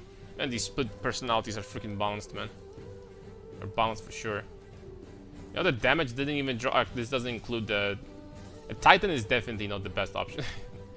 Titan is definitely not the best option here. Okay, let's get resistances. Let's get this. 25% bonus is already 12% more damage without, you know, additional rings. Alright, next up, gloves. We probably still do want +2 to melee skills.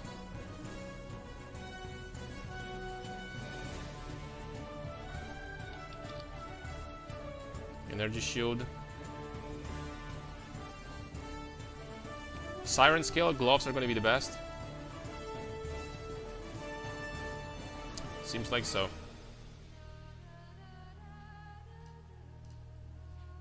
So it would seem. 2 sockets. Now I don't know if there are some special modifiers that they added that give you additional bonuses to mana, but I don't think they are. So I don't think there are. So let's just do this. Mana and energy shield. It's possible that flat mana runes would be better here.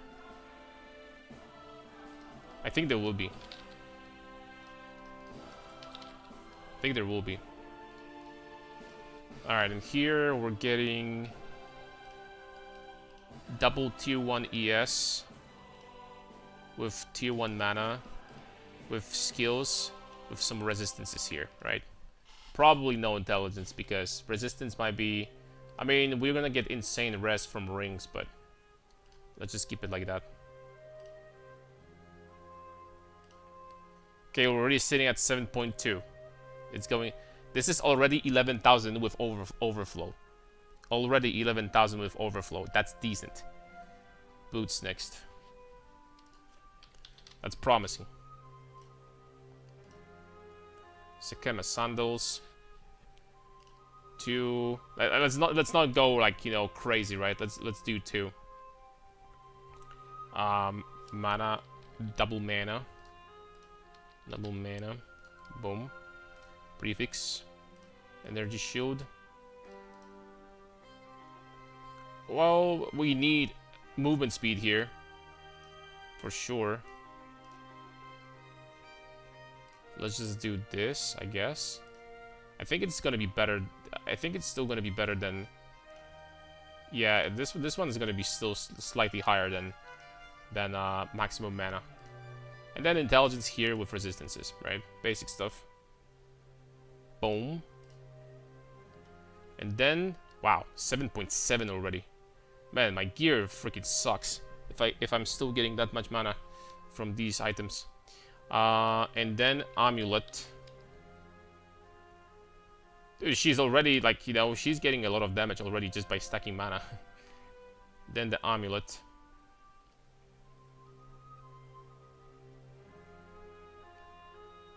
Oh, hold up. You could get amulet with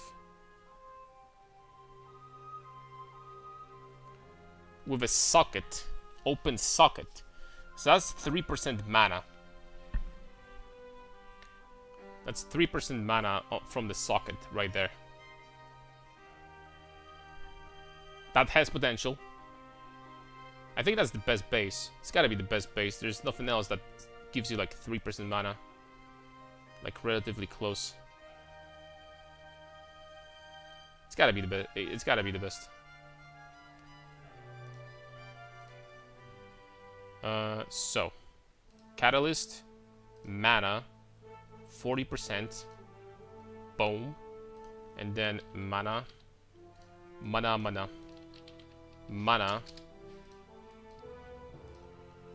additional prefix. Honestly, there's nothing left here. Spell damage is alright, but other than that, nothing special. Unless, hold up a second. Unless I'm missing something. If you use Energy Shield Helmet, there is an ancient rune that gives 1,000 mana. Are you using that? 1,000 mana? It's not 1,000 mana. Also, it's very expensive. But mana, Energy Shield. What you mean is Jikwani Thesis, whatever. And you gain +1 mana per 2 item Energy Shield equipped helmet. Which means that if we use Crown of Ice, which has 200 Energy Shield, you gain 100 flat mana from that, which is a little bit worse than 3%. So that is not worth it. And if you're curious if we can drop Crown of Ice on this build, the answer is no. That's not gonna happen. That's not gonna happen. Crown of Ice is like at least double damage, like at least, in most cases more. So it's just not gonna happen. And this is really good on builds that can just use a rare helmet with like 600 energy shield. You see, they gain 300 mana from that. That's freaking insane. But not us. Alright, so prefixes. Is there anything really good here? No, no, no, no, no. Corruptions. These.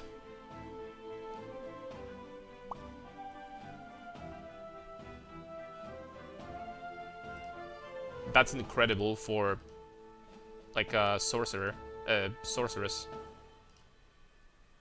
Stormweaver. Damage taken from mana before life also. Okay, so there is nothing incredibly interesting here. That's like achievable to get. Spirit would be the best here, but I'm just gonna go with spell damage, whatever. And then melee skills. And then recoup. Recoup as mana and all attributes probably. That'll be like probably Bis Amulet, I think.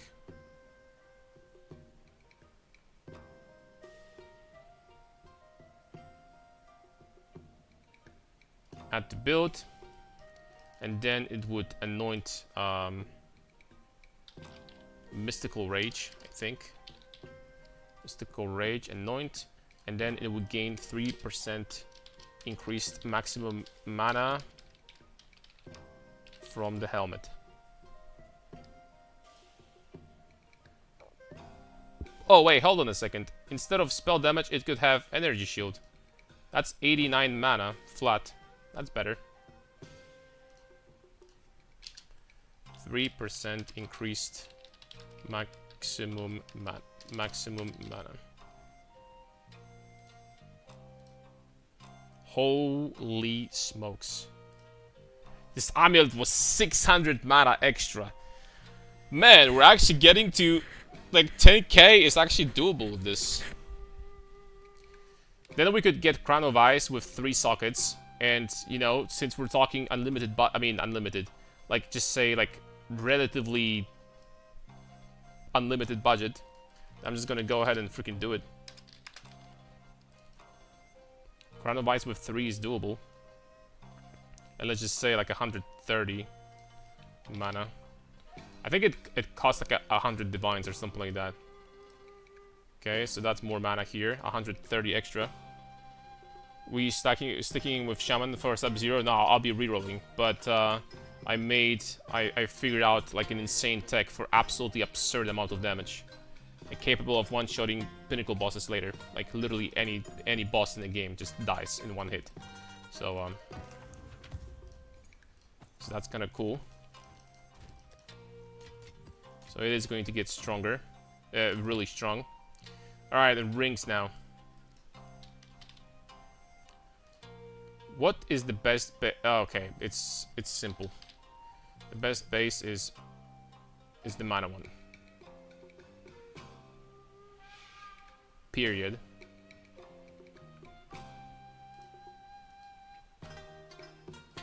Catalyst mana 40%. POB stuck. There we go. Mana. Oh crap. It's gonna be essence crafted. Add modifier, essence, mana. It's kind of a shame that it's only 6%.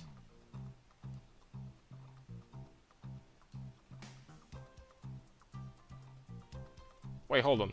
Why this is 7? We're gonna change that. The last prefix is... Honestly, I have no clue.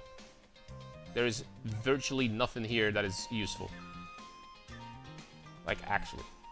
I don't know, accuracy probably the best. Swap Ritualist? No, I'm just theory crafting how much mana you could potentially stack on this guy. On this thing. Sweet Socket Crown is hard because you have to gamble the Raven Anoint. You know, I'm just like trying to figure out how much mana we're gonna get here, so... Did you make a video on this new tech? I just got here and missed it. What's the new one-shot tech? It turns out that Nebuloch, with this line, attacks consume an endurance charge to critically hit. It does work while dual wielding. So you don't only get a crit with Nebuloch, you get the crit with both weapons at the same time. So the damage of these both weapons get combined. And since we're getting ridiculous amount of flat damage and this mace hits really hard anyway, and it's gonna hit even harder once you get the Aldur mod for 6 to 10 mana, as 6 to 10 cold damage as extra mana. Pooh, the other way around. All of a sudden, we crit for like insane amounts of damage, right? With both of these at the same time. So you can use this literally on any other build. You could use this on, for example, Brutus with strength stacking. You could use this on any tech, like with anything that generates a lot of flat damage from somewhere. You could use that on Lich, for example, with rings that give you damage based on how much life you have, maximum life, and like stack life on Lich, and then you're gonna hit like a freaking truck. By the way, plenty of things you can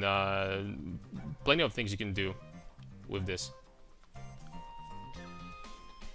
Invictus with attributes, mana, LA res, or spirit. You would also get insane attributes and evasion. Decent point. We're gonna test it out. I don't know if it's going to beat this when it comes to flat mana, but maybe we'll see. Okay, for suffixes. Man, that actually kind of sucks. There's no good modifier on the prefixes on a ring like this.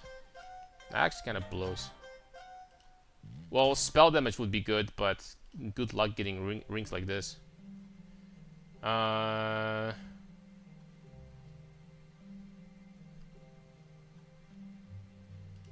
I mean, this one would be the best. Holy smokes, imagine this on Sorceress. On Stormweaver.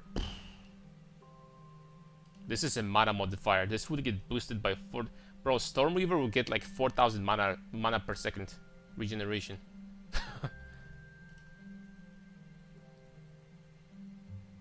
Like, honestly, you could even get kinda consistently Arcane Surge on a build like this, because you get... We always do crits.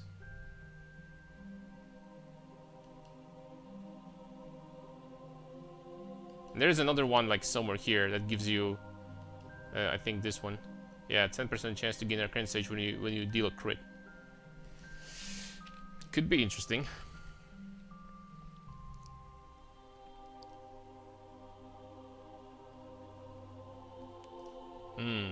This one also.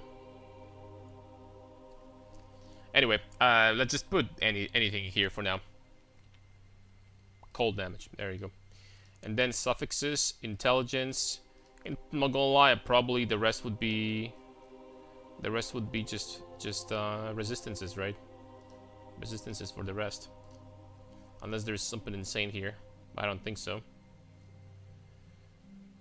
Holy moly, this caster, holy smokes. There is critical... Okay, it's for spells. Of course. Of course. Oh, there is that's not that good. Not needed.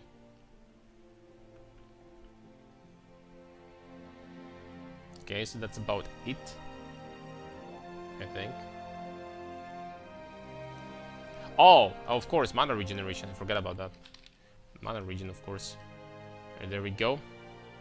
And this would get boosted to... I don't know why it's 7%. This would get boosted to 8.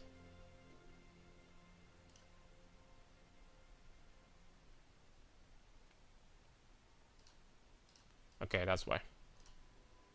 Boom, boom, bam.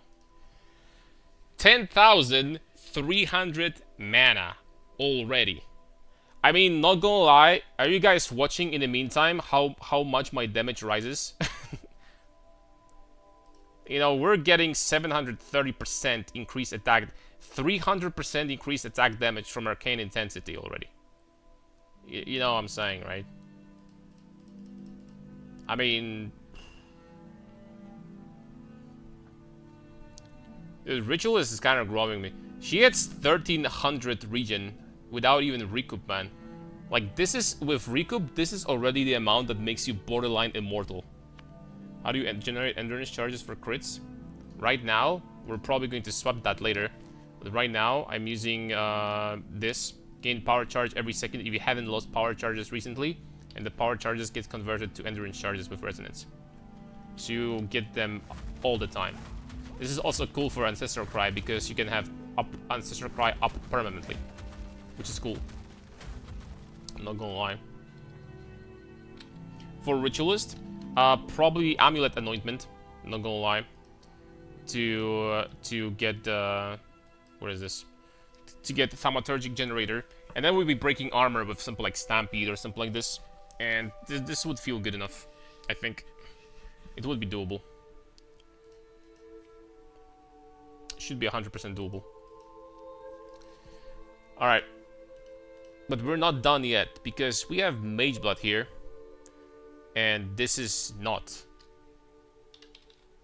this, actually.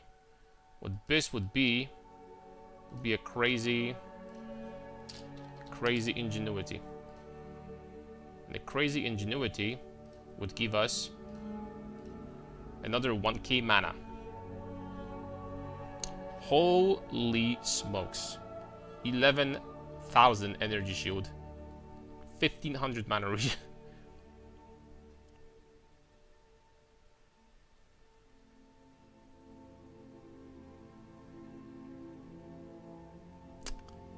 I mean... But that's like the best gear you can get. Like, it's not going to get much better than this, right? It's not going to get much better than this, but as a matter of fact, yes, you can get... This is 17,000 mana overflow. Like, this is unkillable, by the way. This is not gonna die, like, ever. I don't know what you would need to be getting hit by to get killed here. The funniest part is that we're getting so much damage from this alone, from percent damage at this point, that even if you didn't, I think that the trash and most rare monsters would still die in a single hit, without even the crit from Nebuloch. I think they would still die. So on paper, you could be using double twisted Empyrian, like literally, double twisted Empyrian on weapon set number 1, and then weapon set number 2 just for Nebuloch to one-shot bosses.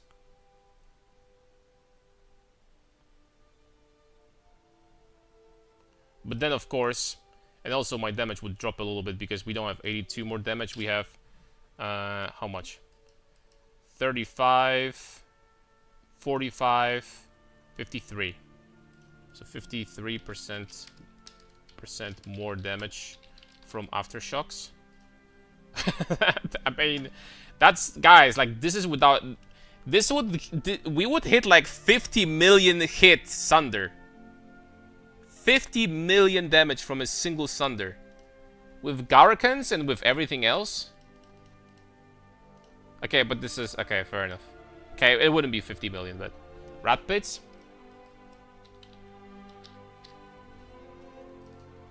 So that's Nebuloch. Rat Pits. Sockets 2. I'm going to assume, let's just get mana in here. Mana. Edit. Increased.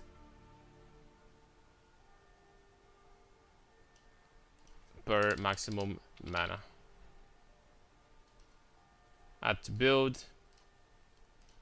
So without Nebuloch. I mean Nebuloch, with like obviously if you weren't investing into crit chance, like it drops damage by half. So with Nebuloch, it's more than 100% more damage.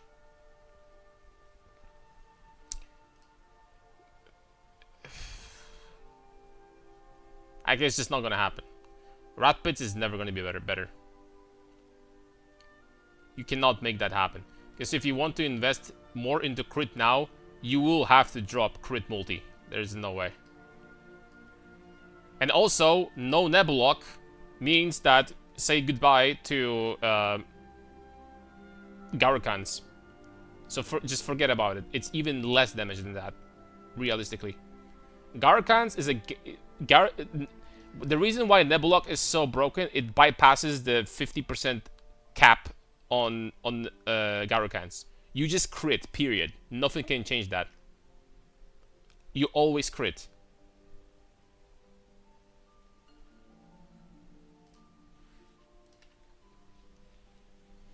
I'm invested in crit. Yeah, but if you're investing so much into crit, you're losing a lot of damage from percent for sure. You definitely don't have 75. There's under no circumstances it's gonna be more damage than Nebuloch. If you have Garokans, there's just no way. Not even in the slightest. Garokans with Nebuloch, besides like having this ridiculous crit multiplier, you get a support that gives you double damage. Just double, always. 100% more damage on the support. There's just no way. Swollen? No, if we actually wanted to go Ritualist with this amount of mana, you're immortal anyway, so you don't need Swollen. You're completely immortal. You're never gonna die. Ever. It's not gonna happen. It's never ever gonna happen.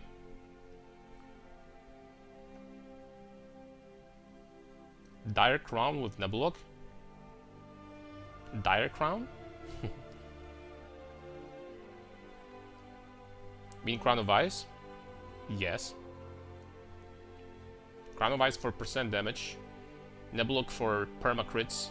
And you just do like freaking insane damage. This build. I gotta be honest, man. The Ritualist is freaking looking tempting. But then again, like I just put like... Now that I put like crazy gear, like really high-end gear, like if we're gonna swap that, we're gonna save this, let's just say, and let's swap that to anything else, right? So let's just swap that, let's just say to Sorceress, right? Let's just get Sorceress instead. And instead of this ring... Okay, I'll give it to you. Okay, this additional ring and the bonus from Ritualist, that is actually insane amount of mana. I'll give it to you. That is freaking cracked. Like, we lost 3k mana. Toasty! Toasty! we added new gifts today, by the way, if you're curious.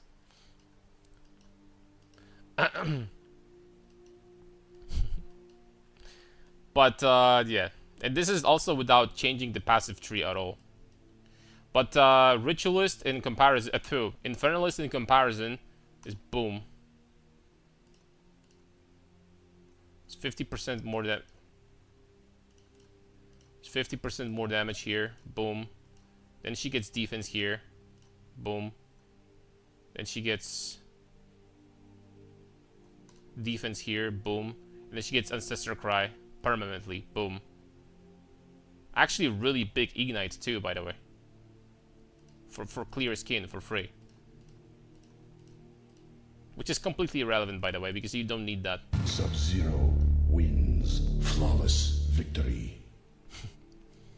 I'm gonna like probably delete this later once once we're done with Sub-Zero. But not gonna lie, farming for this character, it's gonna take some time, guys. It's gonna take some time. Titan? Nah, I don't think that Titan. There is too much traveling on this passive tree to really make huge use of Titan, I think. And like you're scaling so much percent damage from stacking mana, and Titan does not help you with stacking mana in any way, shape, or form. So I don't know about Titan, man. Xenomorph. I'll be honest with you, like Infernal Ritualist kind of started growing on me, man.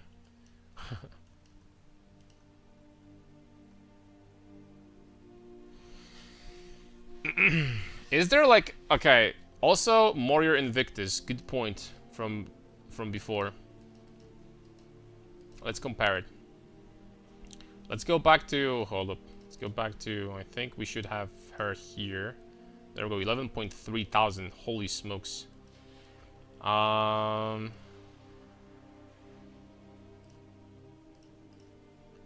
Dude, it's freaking damage, man. Like, what is this number even? Like, what? What is this number, dude? Oh! Hold up a second. Prism of Belief.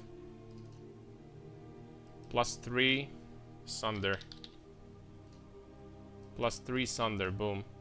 Prism of Belief. Okay.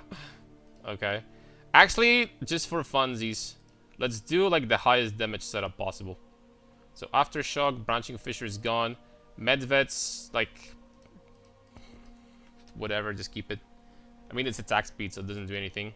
And then the last support would be 100% more damage from...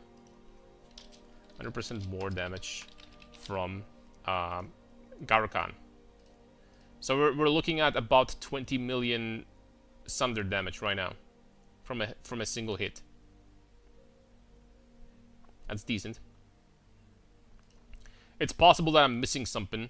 This is without any curses, any shocks, which we will be applying instantly. This is without shock, without curse, without whatever. Just like... This is like a single button right now. You know what I mean?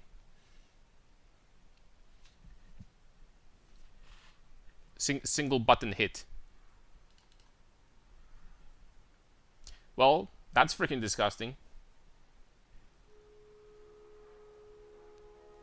Yeah, it's immortal and it kills everything in a single hit. Of course, we would need to mitigate for the loss of we don't like permanently generate endurance charges now, so we have to, you know, work this out. But all right, let's try Warrior Invictus.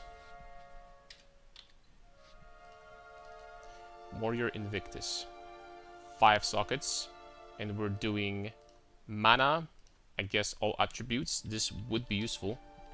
Attributes and global defenses probably, because global defenses is more mana. Again, attributes, mana, this, and we're gonna put sockets. We still need to put this in. We have to, but oh, I'm freaking dumb. Global defenses is completely useless. Hold up a second. That doesn't do anything, actually. My apologies. So I guess the last one decent would be probably resistance. My apologies. So mana, mana,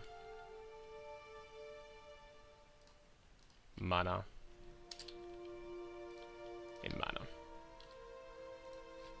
There we go. And Warrior Invictus like this would be minus 1,000 mana in total. Still, that being said, it would be, you know, a lot of resistance and like other stuff. But mana wise, it's less damage and it's less mana.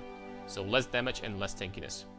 So at the end of the day, it's probably not better. I mean, not probably, it's just not better, right? I don't think it's gonna be better. That being said, there is one more chest in this game that I wanted to check for quite some time, and I didn't. Check my message, please. Pavel, thank you very much for 28 months. Have fun in game as always. Thank you, thank you. Blasphemy, Repulsion, Power Charges, Resonance.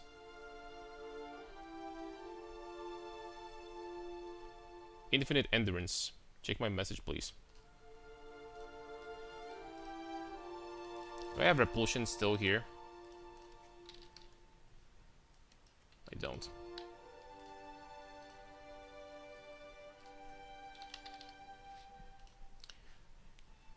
Target an area and curse enemies with a Verizim rune, inflicting them with fragility. Hitting these enemies causes a curse to trigger an explosion to deal damage in the area. Significant knockback. Stun build-up based on fragility.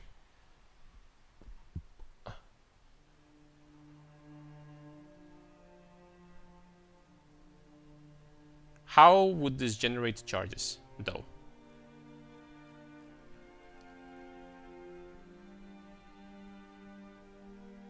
Sorry, by the way, I don't know why I didn't see your messages before. It's an attack? Okay. It gets the cold damage? Okay.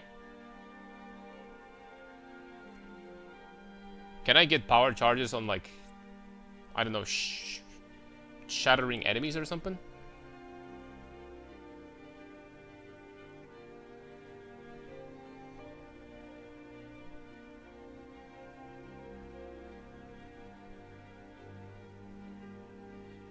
How is this gonna generate charges?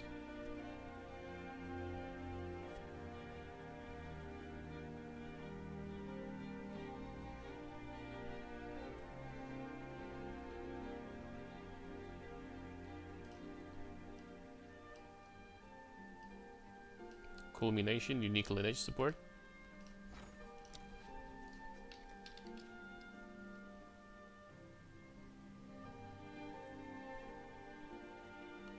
I'm assuming that's not that. Which unique lineage? Melee attack skills. Supported skills gain combo. Supported melee attack skills. Supported skills gain combo when you successfully strike enemies with other melee attacks.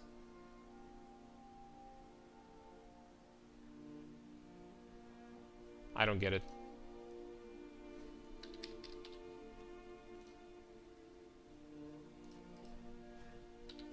Unless you mean Rune of Culmination.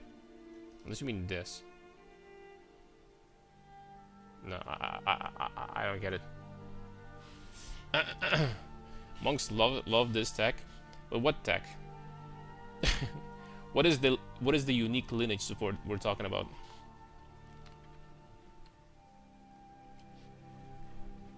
Guess I need to check the video if there's a way of like generating these power charges this way. If there is, then that completely bypasses and solves the endurance charge generation problem, and we don't need to use that at all. But that being said, let's go back to the unique item I wanted to check out. So at Series Splendor gets up to. Now check Eilish's support.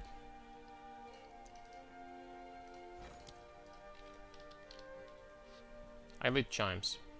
Suppressing chance to gain a power charge when expanding combo with supported skills per combo expanded. Oh. Can expect combo. On expanding combo with supported skills, you have a chance to gain power charge based on the amount of combo expanded. Ooh. But isn't that only going to work on Martial Artist? Because he can generate combo with any skill? It's literally just for Martial Artists, no? Or for everybody? It's cheap.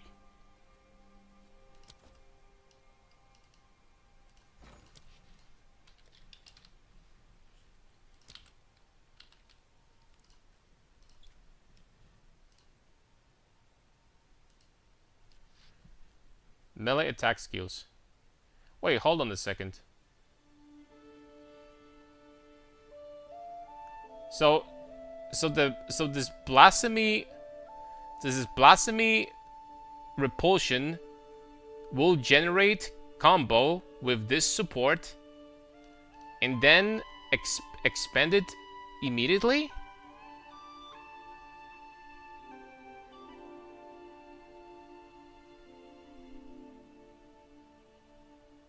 Gain combo when you successfully strike enemies with other melee hits. Okay, so you gotta use Thunder. The bird skills reset their combo on use, dealing more damage the higher combo you had on use. This is gonna work with everybody? For like everyone? I mean, hold on a second. I mean, I can give it a try. You just gotta buy Repulsion though. If I understand that correctly. But I'm not sure. Repulsion. If everyone can use this, every class that is.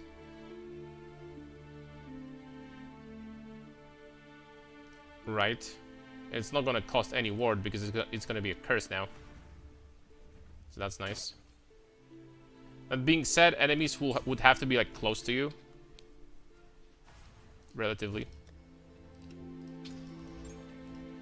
And get runes, gems. Level 19 blasphemy. How much int do I have? Okay, enough.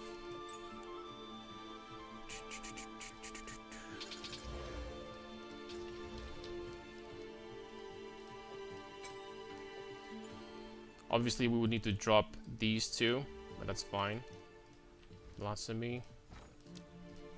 Elites. Chimes.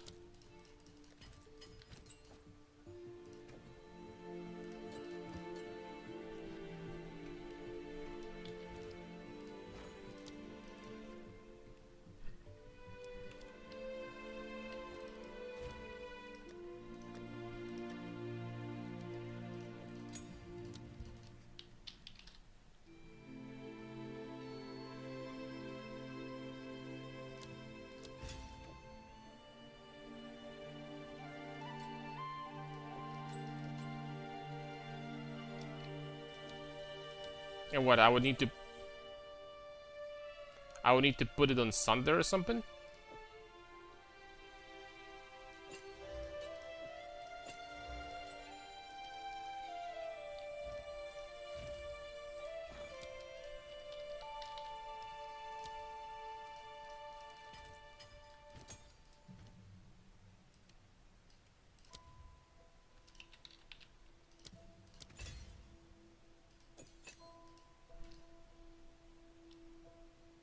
And you need living lightnings.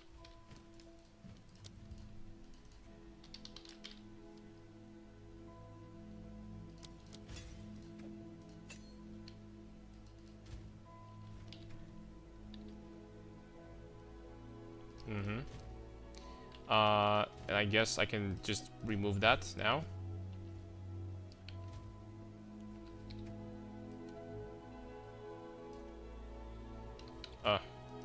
Need 5 dexterity. 10, I mean. There we go.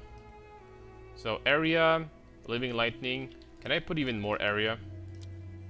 Blossomy. This is cost multiplier. There's another one that was giving you area on curses, right?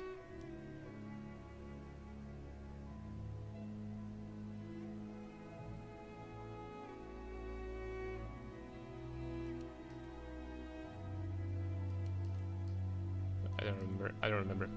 Regardless. It's not recommended.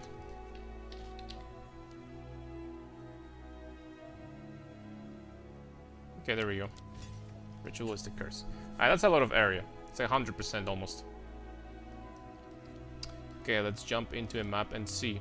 If you can generate endues permanently for a 54 spirit cost, then oh boy, sign me up.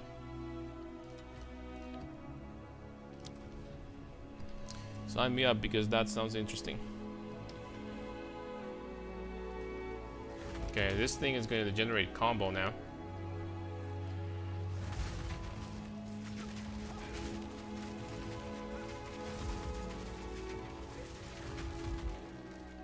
Okay, we keep proccing something.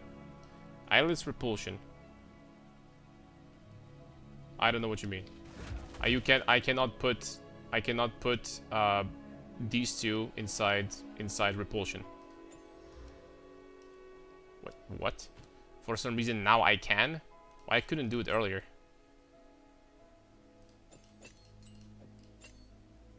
Huh?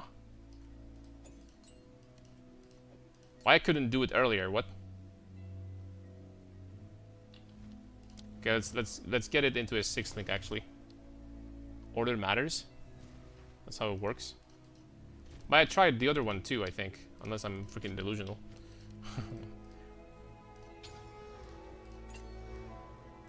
Okay. Kinda wish I could put even more area here, but let's give it a try. Okay, now.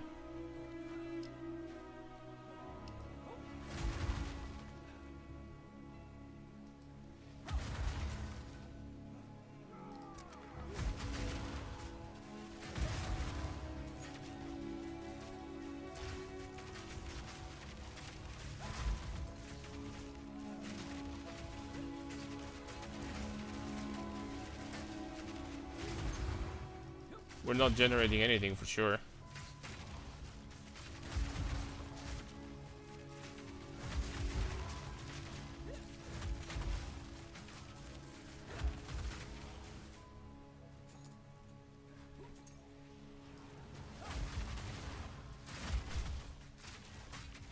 You need combination?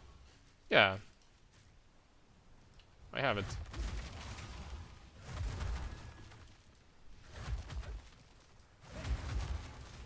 Unless you mean culmination in my main skill, not in the blasphemy setup.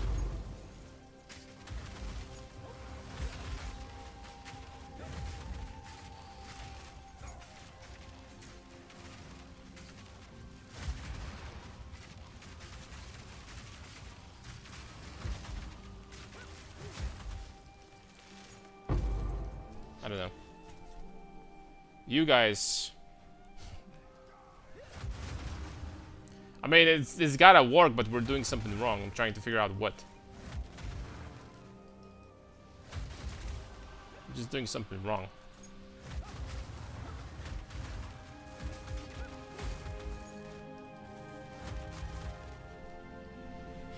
But why doesn't it work? Generating combo with this deck and then combo into power charges. Works fine for me. Yeah, but did I... Yo, oh, it was a tank. Did I do everything properly? So you're supposed to, in Blasphemy, you're supposed to have Culmination, Chimes, and Living Lightning, right? We missed something. Yeah, what do we miss? 797 damage taken from mana before life and skip mom. You die in a single hit. You need 100%. You need 100% without mom. Which is worth it because mom just cuts your regeneration like crazy, right?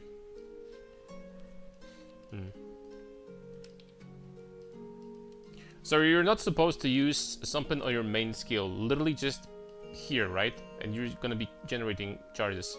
Surpassing chance to gain a power charge when expanding combo with supported skills per combo expanded. Okay, so I get it. So I'm generating combo with repulsion and expanding that with living lightning. It's basically how it works, right? Seems like repulsion, living lightning, culmination, Aelith. That's my setup. Okay, so I have area of effect also, so that cannot like just mess it up. Generate only by strikes.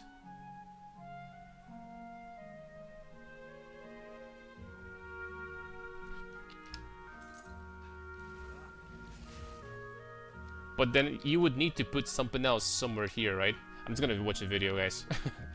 If this is gonna work, if you don't remember what to do, then I'm just gonna watch a video.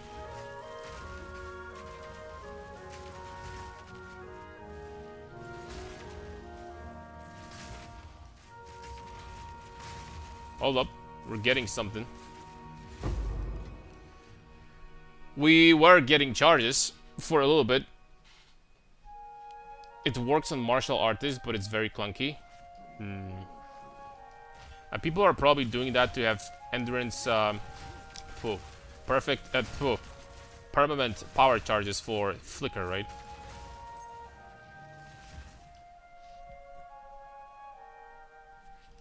It works with strikes. And screw it, just freaking auto attack, man. Auto attack.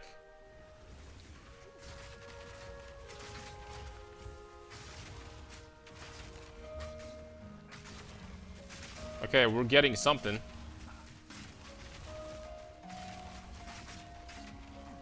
We were getting some endurance charges there. Generating combo, I guess. Okay, we are getting that sometimes. Here's a huge problem, boys. I'm not going to be using strikes on this skill, on this build.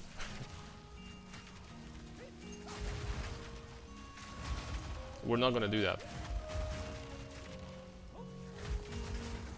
So that, unfortunately, is not going to work for us. Okay, at this point, I'd rather just freaking use Stampede, Armor Break. And this would be relatively consistently generating charges, man. Friends, you can hit the bell. Yeah, that's really clunky, and the worst part is that you have to be using strikes, man. I mean, I'm gonna show you. You got what? Get Stampede with Armor Break, Enduring Impact, Uruk Smelting, and you will get Maze that gives you high physical damage, or gaining source of physical damage added. And it kinda generates charges. Well, my area is super small.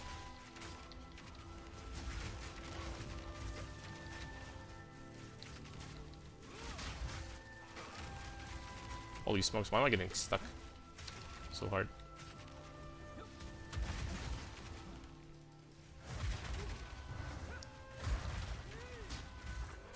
These guys armored by any chance?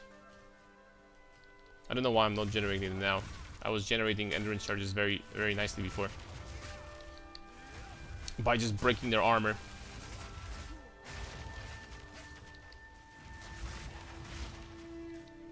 But yeah, I'm not breaking armor fully here.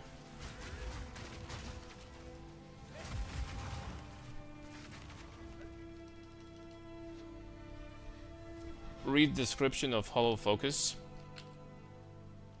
Not now. I don't think it's going to work for us because it's against the more critical hits. Yeah, but how does that give you more chance to generate charges? This technology has nothing to do with critical hits, right?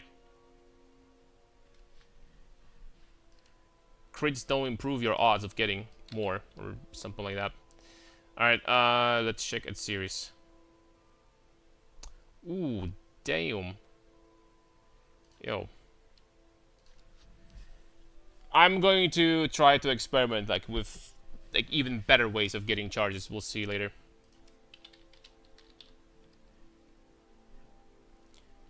Now I need an explanation. Alright. Wait, this can be legacy also? Oh, it gets runic ward. Okay. That's series splendor. Yes. Does it get up to 700? It does.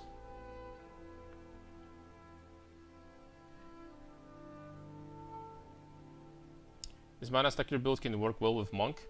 Yes. Martial artist is gonna work fine. I am not 100% sure if that will be the go-to ascendancy I would go for, but yes, it can be good.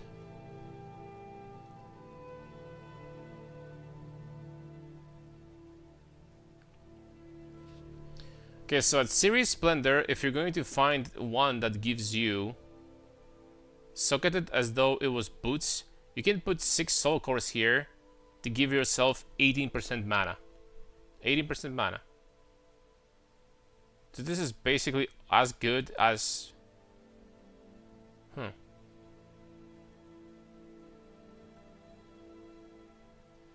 Is it better though?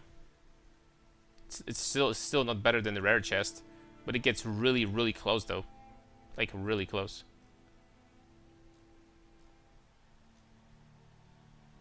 It gets really close. But I think it's slightly worse still. Get some armor and evasion on top of that, but that's just like whatever.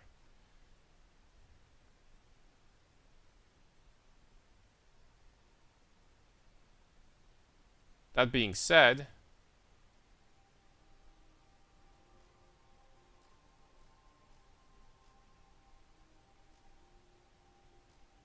you can probably get higher ES on a very high roll. There's 800, holy smokes. 800 ES. Wow. 802. You need double corrupt to delete life cost though. You don't need to use, on paper yes, but you don't need to use corrupted gems. Not a big deal. Just like a small damage loss here. Very small. I mean, if there are some crazy soul cores that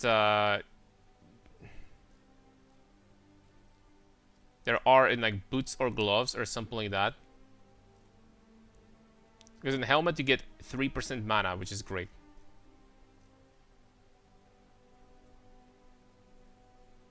Soul cores, I thought it was a shield.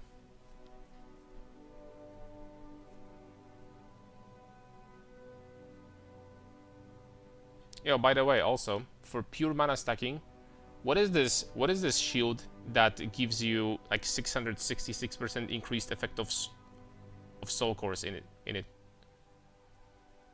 Mana percent in the helmet, yeah, that's 18%, so it's still not better than the rare chest. It's very close, but it's not better. It's like very, very close.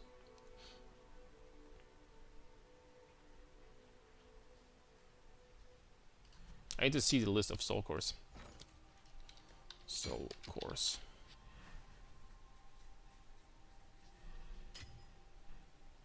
Thank you. Nope. Nope. Nope. Nope. Yes, but we already know that. Nope. Nope. Nope. Nope. Nope. Nope. Nope. Nope. Nope. Nope. Nope. More charge generation, but on weapons. This could be really useful, by the way, for just put it in Nebuloch, not gonna lie. This would be very nice. This actually would be really nice. Yo, I'm putting both of them in Nebuloch. You get 2 endurance charges every 5 seconds. from Amulet Anointment. Not 1, but 2. And you get 2 from Perfect Strike. If needed to generate more. That's freaking incredible. Okay, I think I solved it. Max the tools, machination. Thank you. Oh, it's limited to 1. Shit. Well, it's still useful. That's 50% more generation of endurance charges. It's still useful for sure.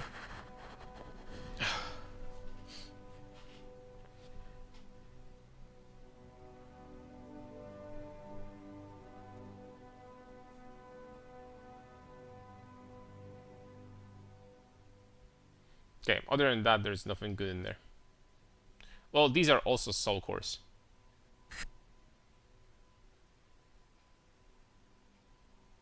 Yo, what are the chances that the series that says that also gains? Anyone knows if this is how it works? It's not bad milk. Anyone knows if we put this in that series chest, are you gonna get this effect from the? No, right?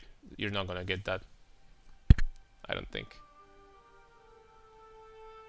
Is that will give you 400 flat mana, and all of a sudden the series is better than the best Bis. Like literally better than any freaking Bis, like rare armor. That would be insane amount of mana. But I don't think that this is how it works. Very much doubt that. And there's no way. It specifically says that on equipped helmets, so why would it... If anyone has 100 divines to test it out... I'm just kidding. Okay, let's finish the map in the meantime. I'm going to be experimenting with this tech later. I'm not gonna lie to you. I will. But not right now. Also, I need what? I need 10 int.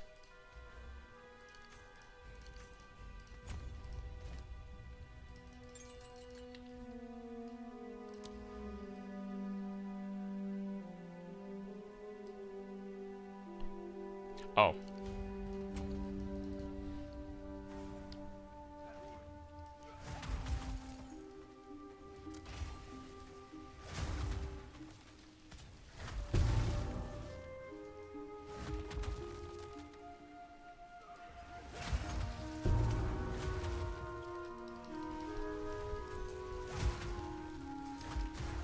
That being said, we pretty much hit 12k mana on the ritualist.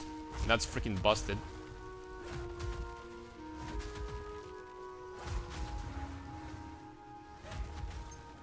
Okay, I have a very little amount of mana right now, so I'm just gonna go ahead and take a break.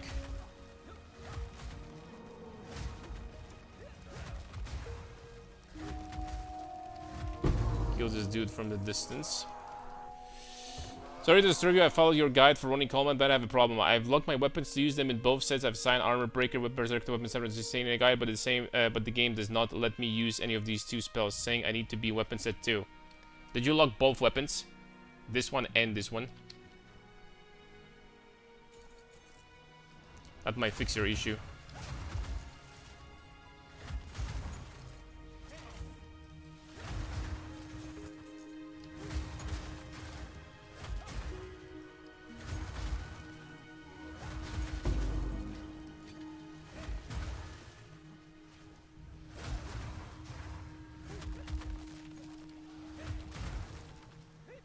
Keep on getting stunned like a dog on this. Oh, they have 127% increased stun buildup.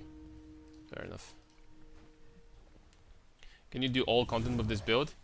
The build that we're doing right now, it's going to scale like absolute insanity.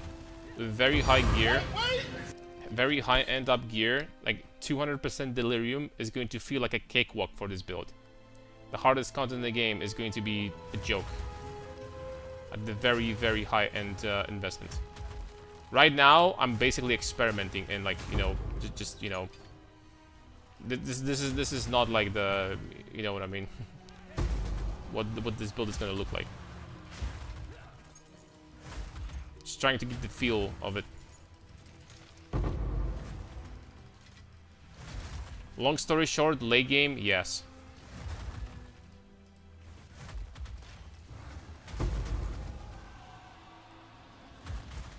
Dude, am I...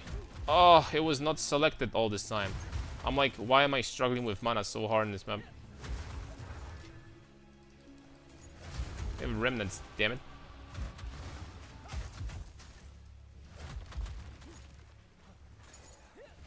Remnants help a lot at this level of mana. If you have these super high numbers, then, you know, it doesn't freaking matter.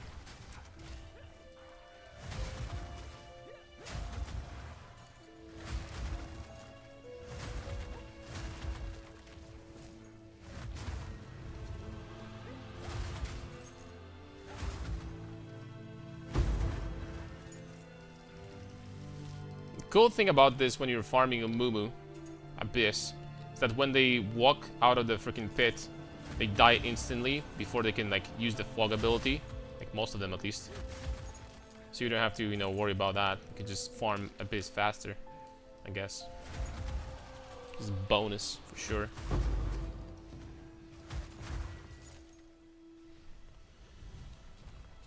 Oh yeah, that fixed it. Thank you very much. God bless, my friend. Try this on Gemling. Sadly, it's a glass cannon. Well, Gemling doesn't have a lot of defense for sure. I mean, look at freaking this, right? You know what I'm saying? Look at this number. With these two numbers, you're never dying ever. You have 60,000 overflow mana, 17,000 almost. You're never ever dying with this. This mana regen and recoup, you're just never dying. But that's like Giga Gear, right? This is like basically best in slot everywhere. Well, it could be potentially even better if you did sanctified items, but you know, good luck with that. Oh, before I forget.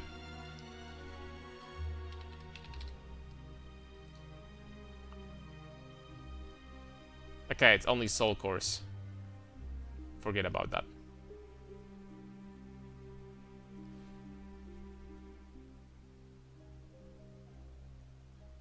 I mean, if we had weight, I mean, it's not gonna happen.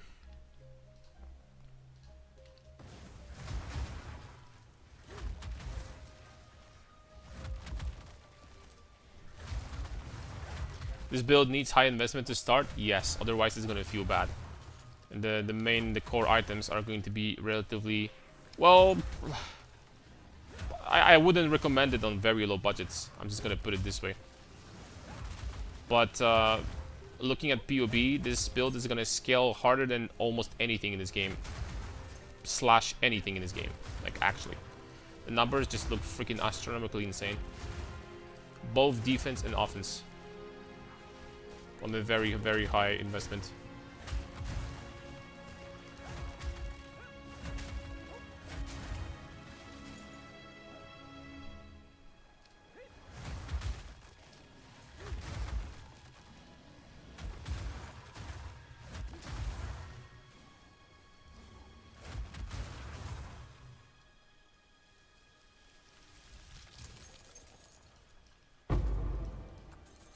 Some ribs.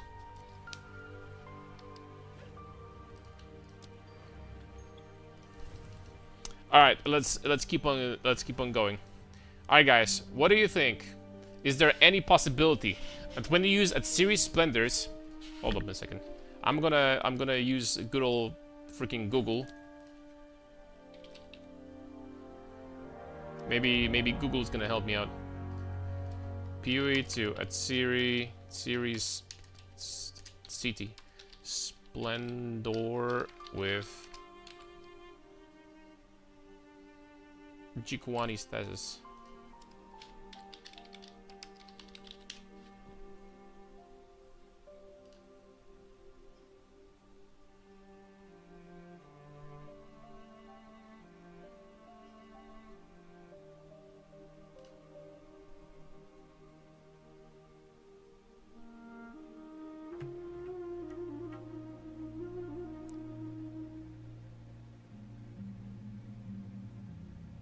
No. No freaking way. But that's from 6 months ago. No way that this actually works. Bro, with this you get 1200 ES chest. If that actually works.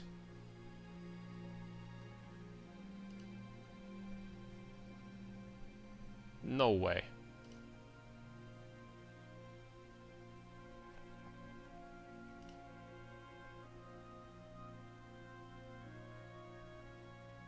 No, but he didn't. No, never mind. Hold on. Maximum mana per 2 item energy shield and equipped helmet. That's something even different. That's even different. But that's also interesting, by the way. That's also interesting tech. Because this, honestly, this, on the other hand, should work. Because this gives you... Yeah, you would actually be getting 2 mana. You'd be getting like 600 mana belt with that. If you had like a really high energy shield helmet. 600, and the fact that you're using helmet, you'll be getting like 1k mana from this tech. Like, no cap.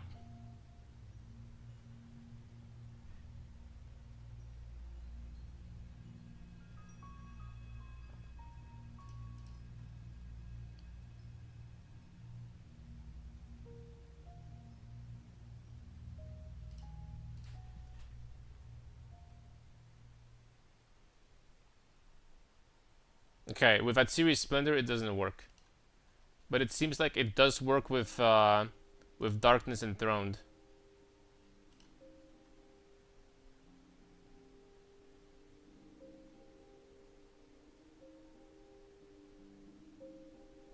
Okay, so the work. Okay, I get it.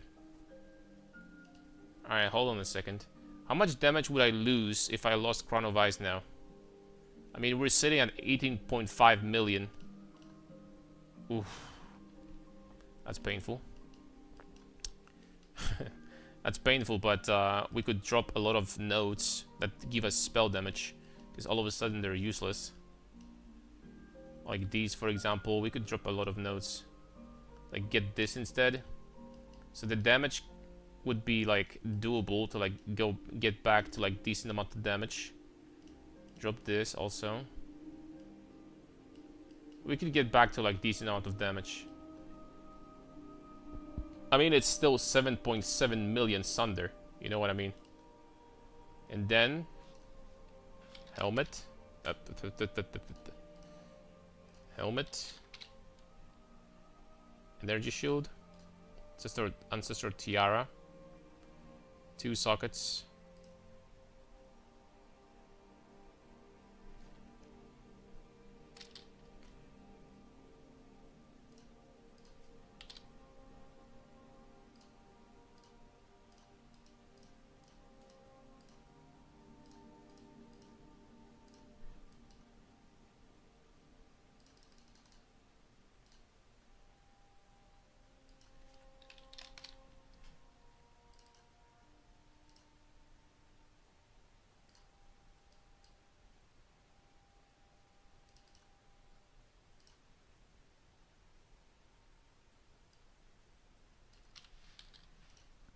Darkness Enthroned doesn't even work, huh? Or does it? It doesn't even work. So the mods on Darkness Enthroned we would get is basically gain plus...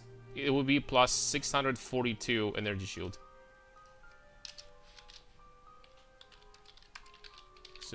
Maximum energy shield.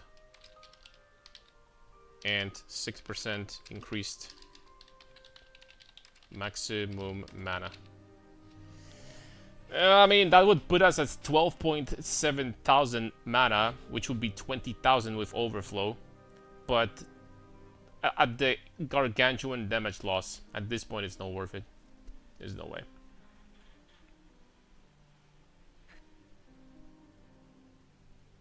It's interesting that it works, but I like that, but yeah.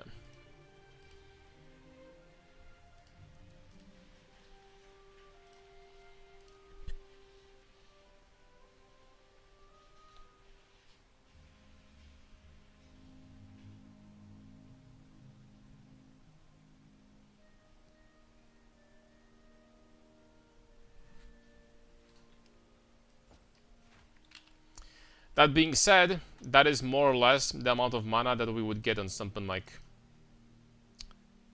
Ritualist. About 11k, boys. With this amount of damage. That's without Garokans. Drop this, drop that. With Garokans, it's 100% more damage. I mean, these numbers are just not real. I'll put it bluntly. These numbers are not real. This is like without like shocks or anything like this.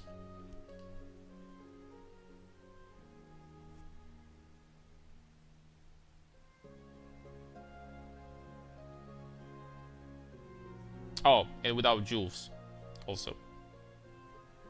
Basically, 1-stat jewels.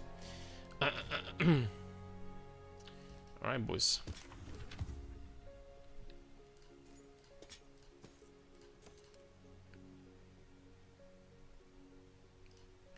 So at the end of the day, I still don't know which class to pick.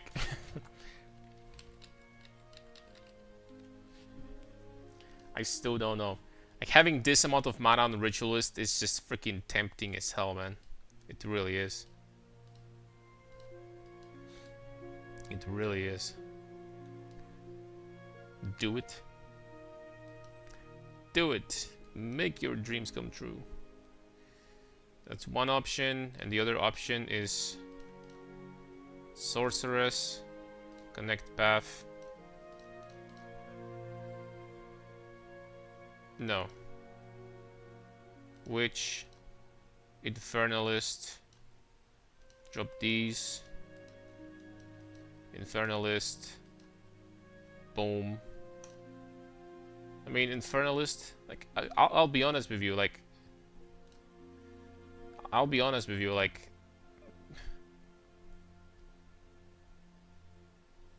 Ritualist just grows on me. Okay, so the damage on paper on both of them is kind of very close. Very close. But look at the amount of mana regen and mana. Like, Ritualist is so much freaking tankier.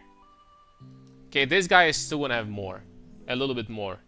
But, like, who gives a shit about damage at this point? You know what I'm saying?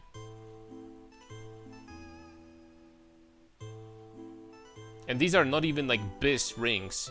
They're very good, but they're not Biz.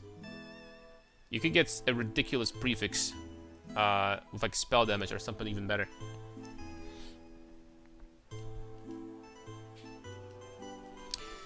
I don't freaking know, man. Lich for Unholy Might. Yeah, Lich is really, really strong, but the thing is that Lich has damage and nothing else. I think that they're better ascendancies. Ritualist is overall very strong because she gets insane amount of mana, which is damage, which is tankiness. Mana actually scales really, really hard. Mana is damage. Mana, flat damage. Mana is percent damage from this thing, which is very strong. Mana is your flat life, essentially. And mana is mana regen, which is more tankiness, again. So you're scaling 4 different things at the same time by scaling mana. And pushing this number as high as possible is just good. It's very good.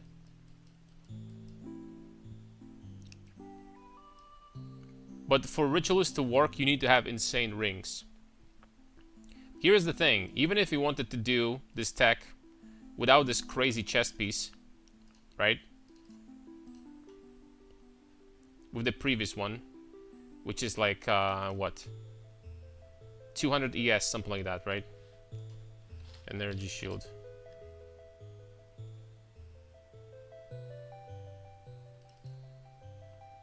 Like about, it's something like this, right? So even if you lose this chest on Ritualist, you still have 9,000. 9 freaking thousand, man. And 1.3k regen. And that's without recoup. That's without recoup, man. So on the Ritualist, even with this chest to perma generate endurance charges forever, you're still not dying ever. You're just not.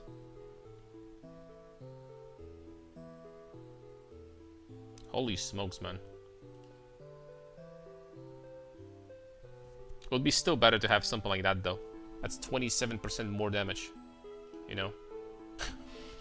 that's a lot of damage. Infernalist, Ritualist, and Gemling. I think that right now I'm leaning towards Ritualist and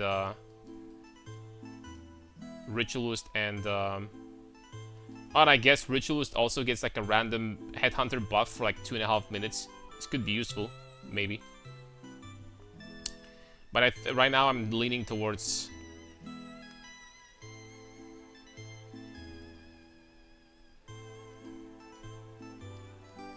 Ritualist, not gonna lie. This Shaman 13,000 mana, that's not gonna happen. Shaman is not gonna have more mana than Ritualist. It's not gonna happen. These bonded modifiers are good, but they're not that good.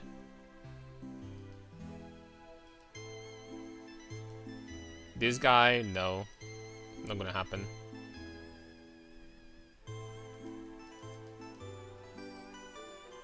No.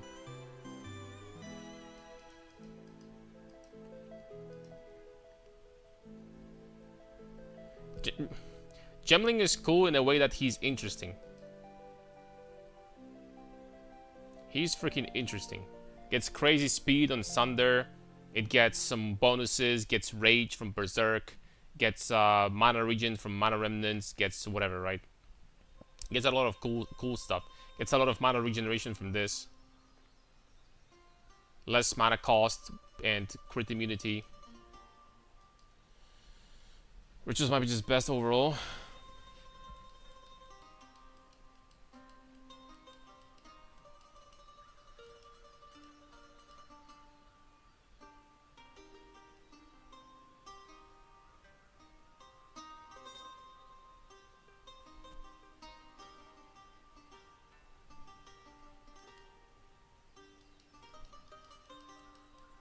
Just turbo stacking this number, right?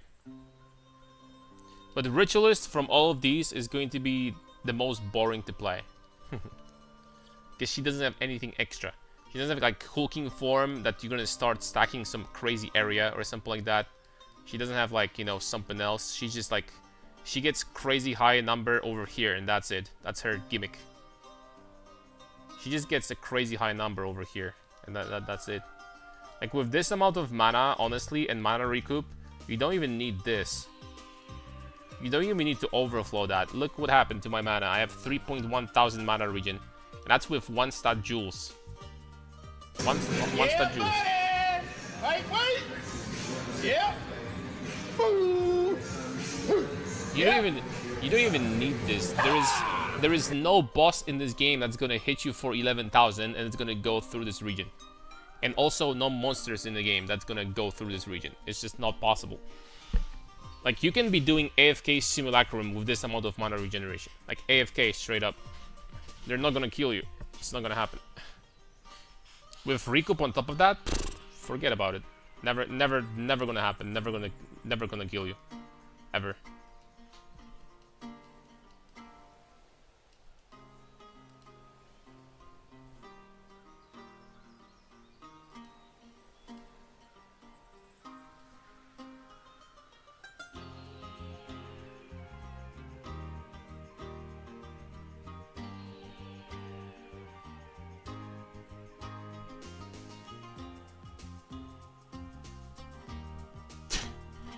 Boring girl, but boy, she's loyal and reliable.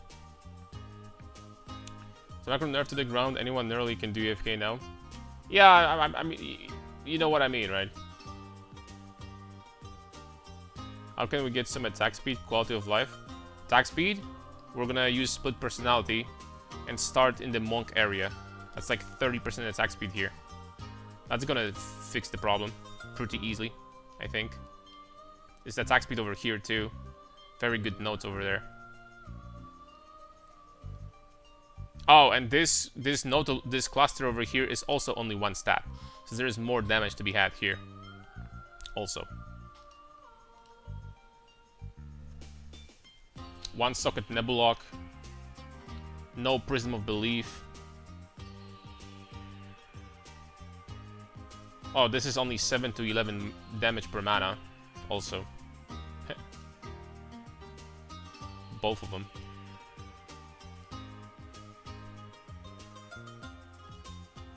That's 5% more damage. Straight up. Nah, this is just freaking crazy, man. This is nuts. Like, good luck getting equipment like this, right? Good luck, guys. You know, if you really wanted to, you could like even try to sanctify. Once you get items like these, you can try to sanctify them. It's gonna get even more crazy. But good luck with that. I don't know, man. For now, I'm just gonna play a little bit more Druid because it's fun to play the build. I'm gonna think of stream. Not gonna lie. I legitimately don't know. Infernalist is great. Like not picking Ascendancy that for 1 point gives you 50% more damage. It's kind of crazy when you think about it, no?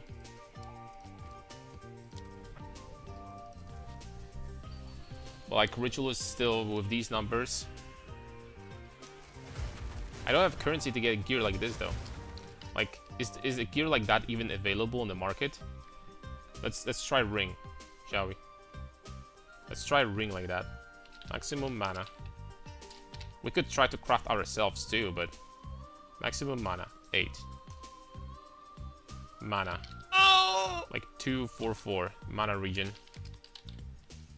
We would still need to get some resistance also. Okay, let's go. Okay, that's way more results than I thought. What is this ring that is like the mana base? What is it called? Mnemonic ring. 75 results?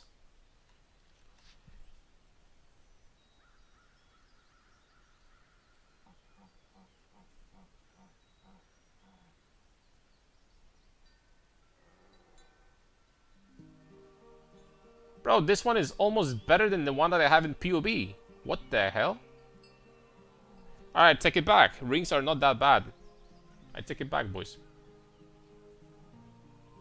They're way easier than I thought. Keep in mind that you only need 2, because the third one you're gonna replicate with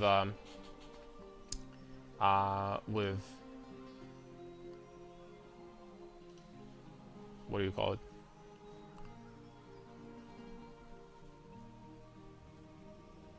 With Calandras.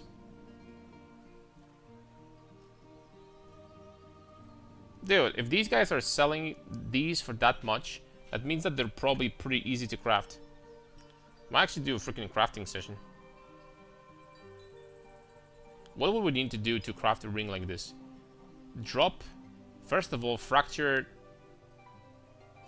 mana. Fracture T1 mana. That's super easy. And cheap for the I mean, it's not that cheap, but you know, it's okay. Then you get 40% quality. Then you get 8% mana, and then you just craft from there. I guess.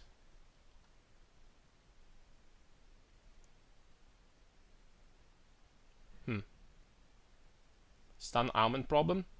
Ailment on charms. If we're doing Ritualist, which is hilarious, but the Ritualist actually kind of solves partially the problem of ailments because she gets like a lot of this, I guess. And on paper, you could also drop that and just get this. So on paper, like you're infinitely immune to ailments. Actually, as long as you have, as long as you have appropriate charms, you have like infinitely immune to ailments with this.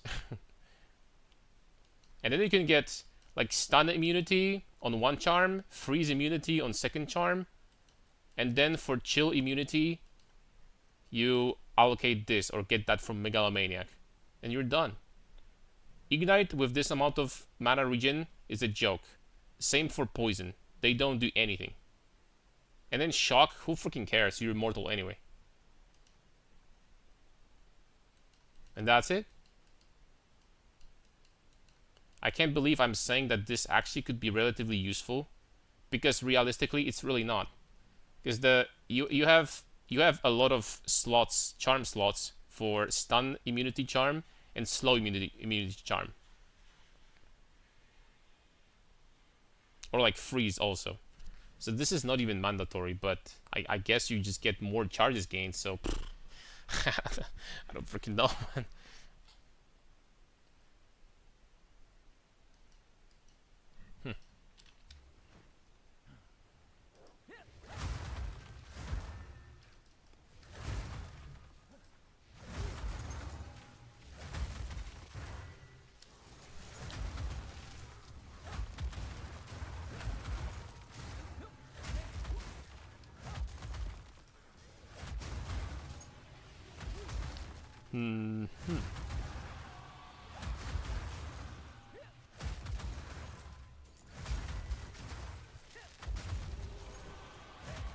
Rare Ring, Calandra, second rare, maybe Dream Fragment. One Dream Fragment would definitely drop your mana by a lot, but it would, you know, help with those for sure. Nice drop.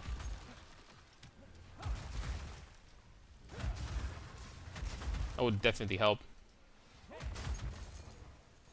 Also, I'm thinking that the allocation of thaumaturgical thing that generates charges and like putting 50% chance soul core to 50% chance to get additional charge. I think that could be enough potentially to like not worry about this chest at all, or at least like almost at all. Because the trash monsters, you will be killing in one shot anyway. With Herald of Ice on top of that, bro. Oh, Greater Sea.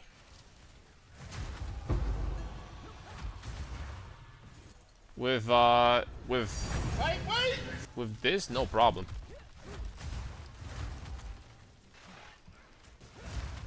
But like, not gonna lie, I'm probably going to be doing the campaign on Ritualist, like off stream, and on stream we might do like 1 or 2 days of farming sessions, because I'm just not gonna have enough currency to like get, like, you know, everything we need. So not gonna lie, I mean, on paper I could sell Headhunter, Mage Blood, for like 1,000 divs. That would definitely be enough. Holy smokes, we freaking made 10 divs in 3 minutes. I mean, never mind. Ask and you will be given, I guess.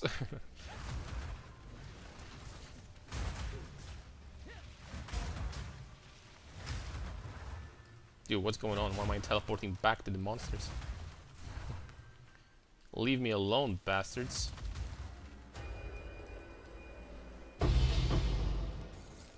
Perfect, Greater Sea. I'm not gonna lie, guys, like, I gotta be honest with you, like, what is the drop rate of perfect Chaos Orbs? I haven't found a single one this league. You know what I'm saying? I haven't found a single one yet. Oh, sorry. Specifically from Ascend and Ingenuity work with Dream Fragments. It's 30% max mana. It will. But the Rare Ring is still more. Because Rare Ring gives you 60% mana by default. Dream Fragment gives you 80%. Let's just say that you have an insane Dream Fragment with 20%. But Rare Ring, at the same time, gives you like 300 flat mana or something. 250. That is ridiculous amount.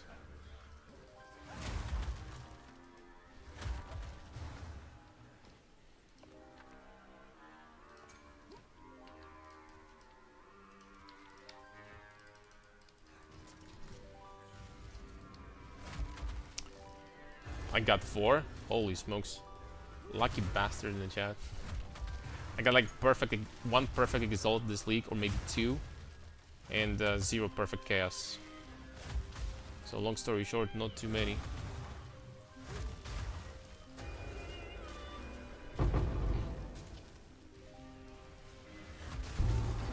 Okay. I respect that. That's probably worth something too. Unless people don't farm these anymore.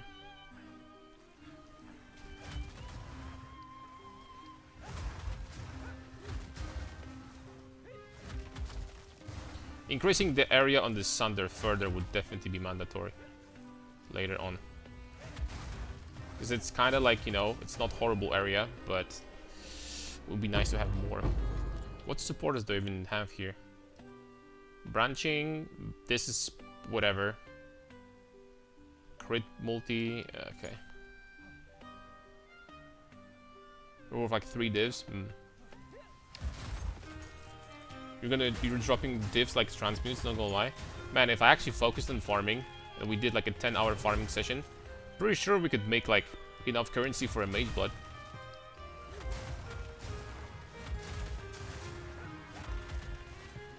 We could make a lot of currency. Once the thunder starts rolling, you're clearing maps pretty fast.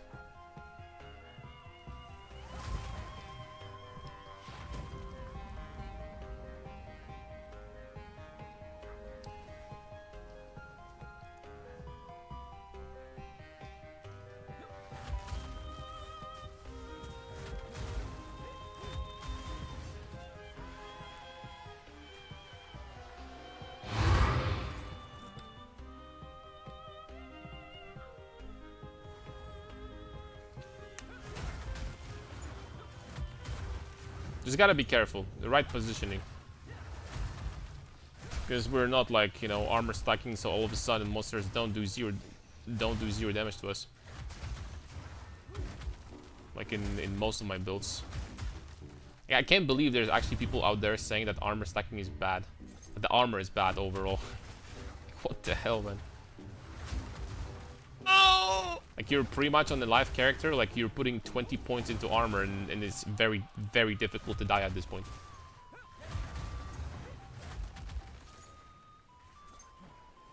We have like good gear. You gotta try pretty hard to die. If you're doing 200 deli something, sure, it's easier, but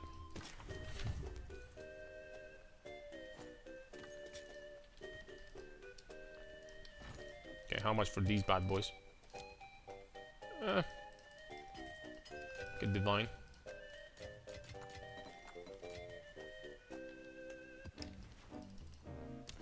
I don't think I have a tablet anymore. Yeah, but we need to purchase more.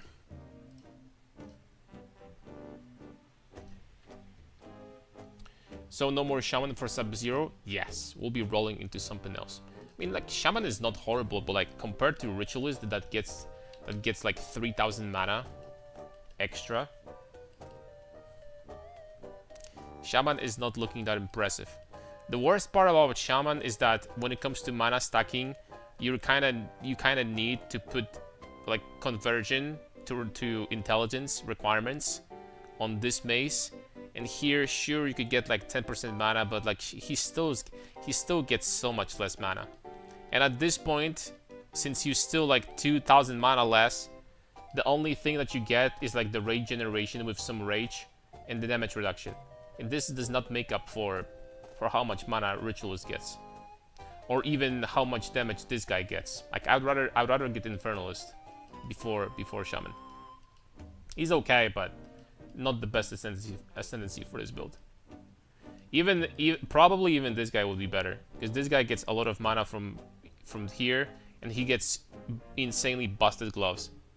So even this dude is better. I think like top 3 classes might be Infernalist with Ritualist. Like probably like both of them being like the best. And like martial artist like close to them, 3rd position.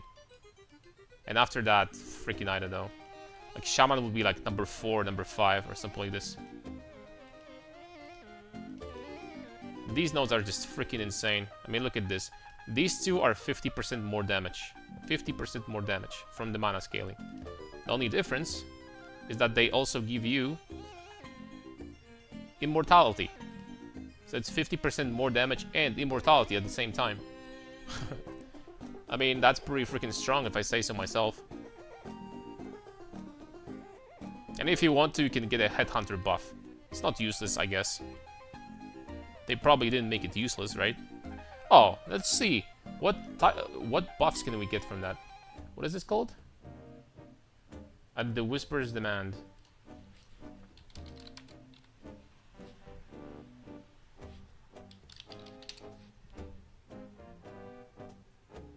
Okay, let's try to do it this way. Ritual sacrifice.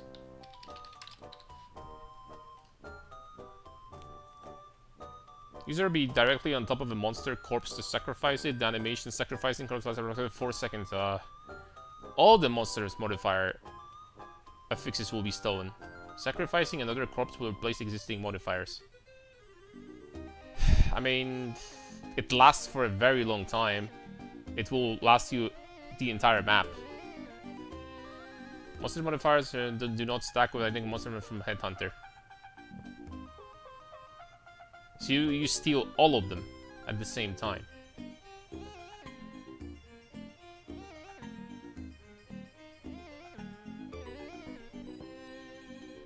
But you get that for like 4 minutes. You do it once per map and you're done. If you want to.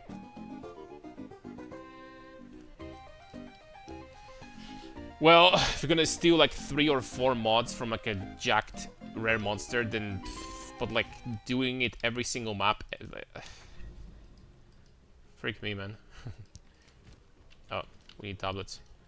Is this better than Ronnie, though? Late game, it will be. This scales like freaking crazy. This build will scale like... It's gonna be immortal and one-shotting everything in the game.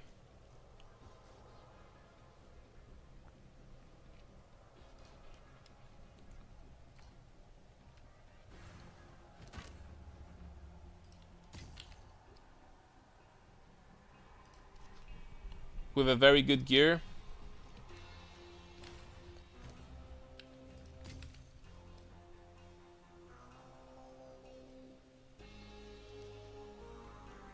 It's gonna be tough. Okay, let's get some good mods, shall we? That is incredible. That is useful. All 3 of these are freaking fantastic. This is great. What the hell are these freaking tablets? Bro, we just made a tablet worth like 4 divines here. This one is a little bit worse, but man, all of those are good. I'd love to see how you go through the campaign. You must be fast as me? Nah, I'm not like great campaign runner. People I've heard that run from like level 1 to freaking tier 15 maps in like 4 or 5 hours. And that is freaking fast. That being said, once you finish the campaign, I think that if you have like appropriate setup, then going to high tier maps is not that big of a deal. As long as they're not juiced. There's a huge difference between juiced map and just like a tier 15 map. The difference is massive.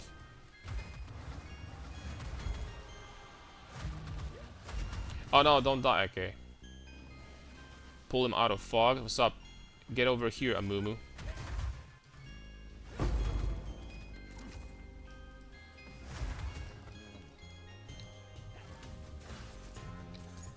Forgot I had this ability.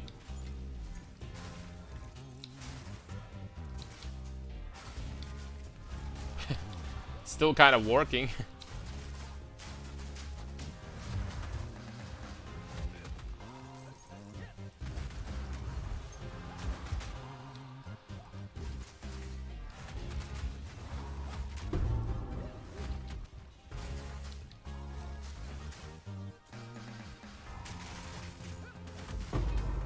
Not doing too hard in such open spaces, because I don't have, like, I think I have like 30% increased area on Sunder, and that's it. Wonder if it will be better with something like Chaos or something like that, or the other branching, not the branching fissures, but the other skill.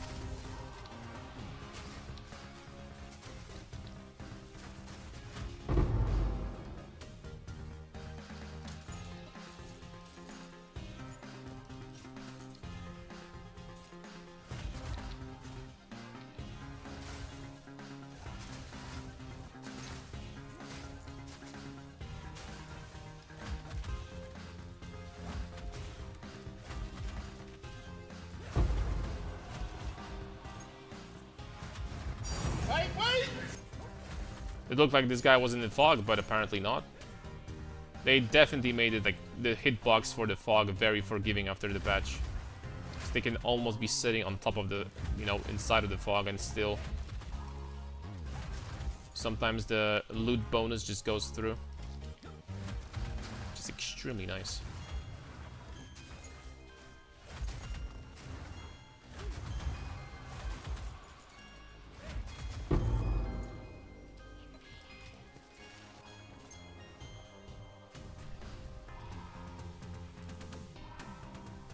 How many divs to be immortal? It's gonna be high investment. I can't tell you exactly how many, but it's gonna be high investment for sure.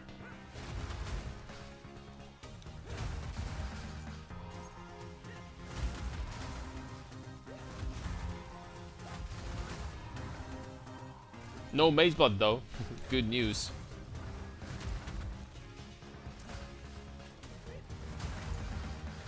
And also it's going to scale really hard with currency. So you get Alders in one of your weapons. Alder mod that scales your damage based on how much mana you have. And that's 200 divines, but that's like 60-70% more damage. And then you get Garakan, which is 300 divines. That is double damage support. Like literally just double damage, right? So, you know what I'm saying.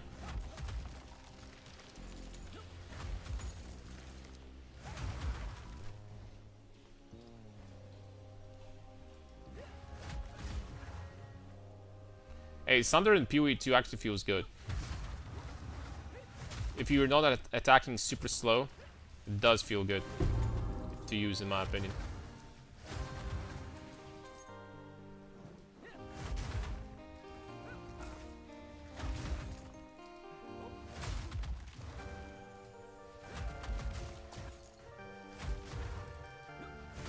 Feels even better with more area.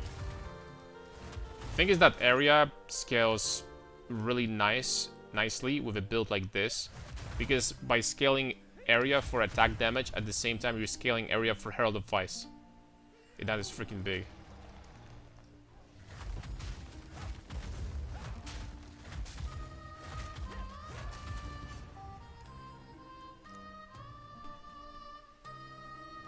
Living with 1 life, 0 shield.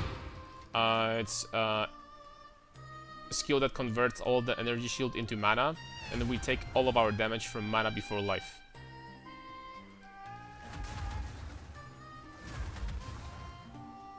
So my mana needs to go to 0 before I die.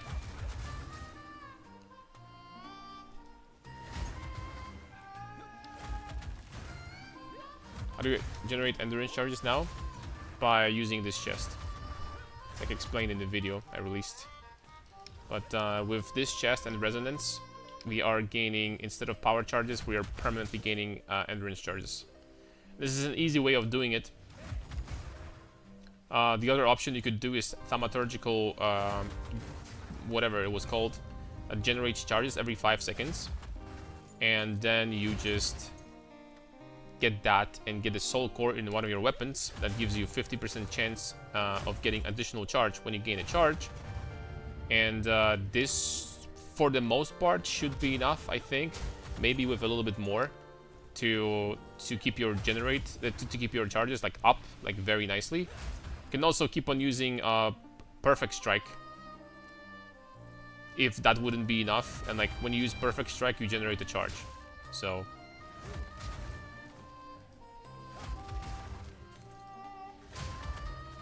I think you'll be generating 2 every time, because there's a support that also gives you more generation. So that's kind of nice. So I think for this level of investment to keep your charges like relatively high all the time, I think, you know, this is going to be better than just sacrificing a chest slot, which is huge for a build like this. Absolutely massive. Strength Stacker gonna be better at lower budgets, you think? Oh, Strength Stacker is a great league starting character. I league started with this and it worked just fine. Still very strong, by the way. Still can do pretty much all the content in the game with it. Even 200% Delirious with on higher investment. Strength stacking is great. Does Nebuloch DPS matter or just the crit multiplier? None of these. The crit multiplier is only applied to this weapon, and you're not really doing damage with this weapon. Pretty much all the damage comes from this. So, virtually none of these stats matter. Like, literally none of them. What matters is the amount of sockets you get in there. Like, really.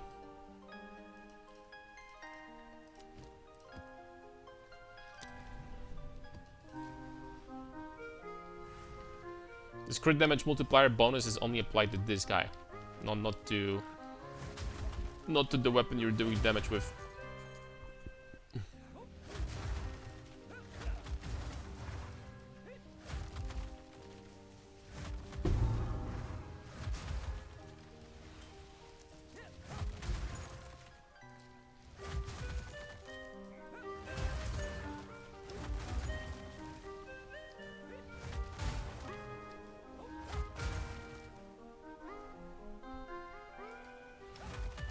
People sometimes confuse. There are two different crit multipliers. There are two different crit stats. There's a crit stat that gives you plus critical damage bonus, and there is increased critical damage bonus. Plus 2 and increased are two different things. This is a multiplier. This is more, basically. This mod is extremely powerful in, for example, crit bows. Because it's just like a more damage if you crit. And I guess it will be extremely powerful also on two-handed maces if you did a build with Nebuloch like this, but decided to not go mana stack and instead just this. Then you could use it. You could get like a two-handed mace with this stat, and that would be just a more damage basically. This would be super strong, incredibly strong.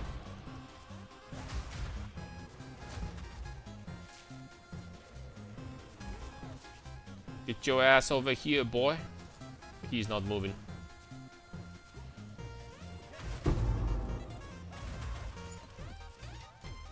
That's a lot of loot.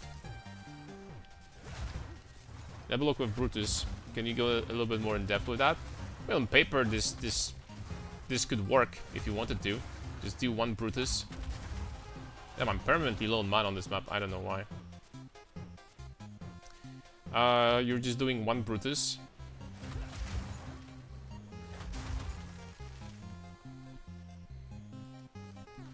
And one Nebuloch, and then you find a way to generate charges all the time, like for example with this chest, and you start scaling crit damage. And unironically, this could be, if you're building it properly, this maybe, just maybe, could be actually even stronger than dual-wielding Brutuses. But it's, I don't know. It's mostly if you don't rely on Molten Shower for your single target. Because for other skills, this would be very powerful. For other skills, like, you'd be doing like a lot of damage. But at this point, I don't think it would make any sense. I would rather just like use a very good one-handed rare mace. With plus bonus to melee skills, I think this would do better. Brutus is really designed to dual-wield those. You just lose too much if you're not dual-wielding Brutuses. So I think that one-handed mace at this point with Nebuloch would be stronger. Or two-handed if you're not afraid of losing life from Giant's Blood.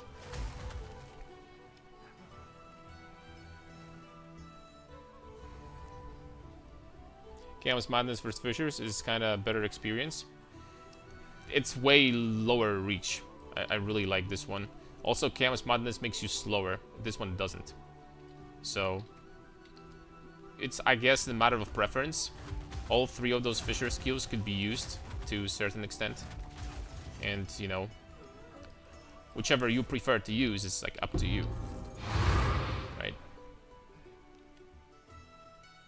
Draining your mana so hard in this map. I was getting ignited a lot, plus, I don't know. This is, like, a very tiny amount of mana. I have an incredibly tiny amount of regeneration right now. Also.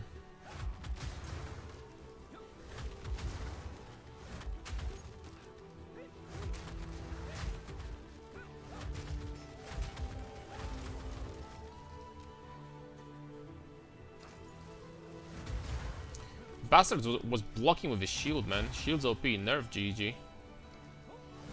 GG, what are you doing? And you see, GG, how strong warriors are. Armor stacking makes them immortal warriors. The best freaking speedrunning class in the game. Always freaking first in races. Can't focus, man. Wait, wait! The tankiest, the fastest, the strongest, highest damage. Absolute nonsense. Freaking don't clip that, by the way.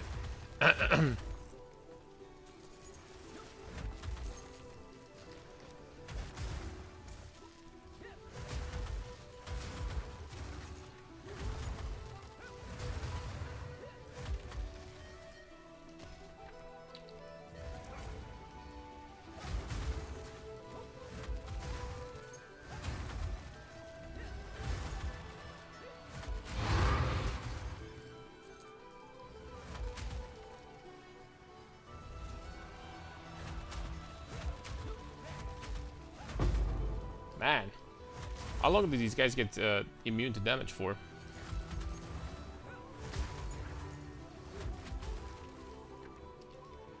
Oh, this we're gonna take. This one taking for sure. That's decent.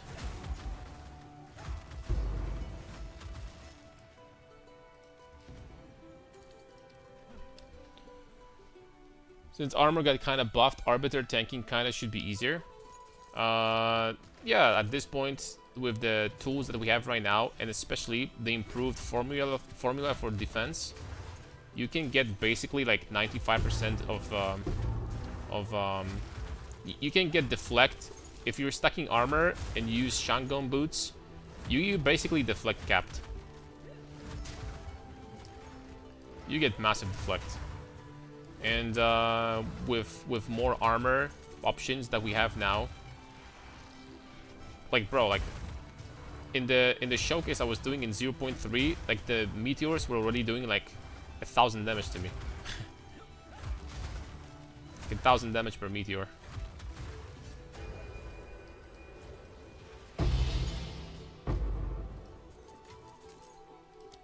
So it will be much better now. And the build was still kind of like, it functioned, right? For how many freaking points I put into armor, it still functioned. It was still playable. It wasn't even that bad, like that slow.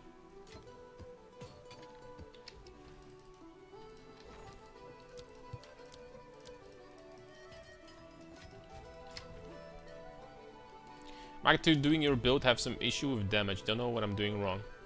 Which build? The strength stacking? In Act 2, I'm assuming you're still using shield wall, right? I mean, you have to. That's very early, man, Ronnie. That's very early. Just keep on going.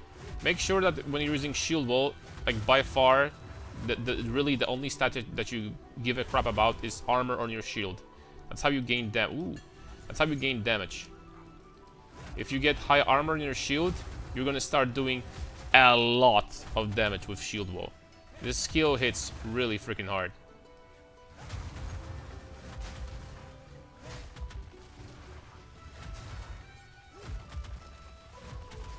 Just ridiculous, by the way, because now that I said that, you have Nightfall shield that has 3 times more damage than shield wall baseline. Which is funny. Lightweight? So a shield with high armor? Yes. Don't tell me that you didn't know that, Daniel.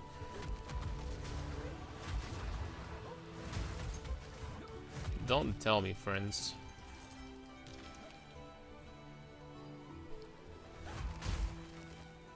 I recommend reading skill descriptions. I'm not trying to be an asshole, of course.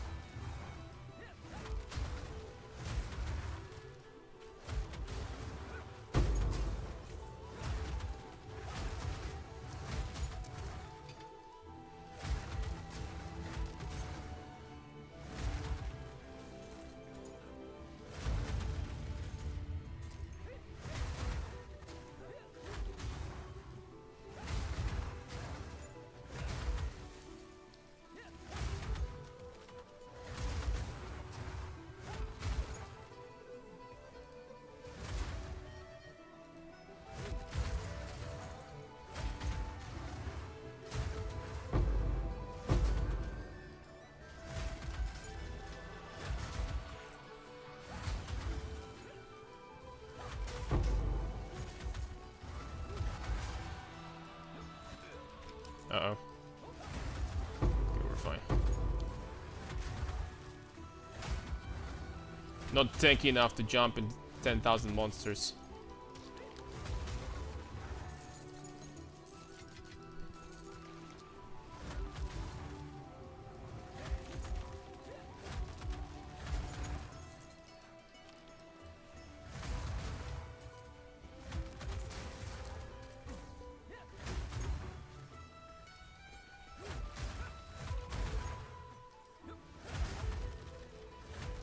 Dude, how immortal is this gonna be on Ritualist? Like, imagine having 15 times more mana regeneration. Like, we have 250 here. The Ritualist is gonna have 3,000. Freaking A, man.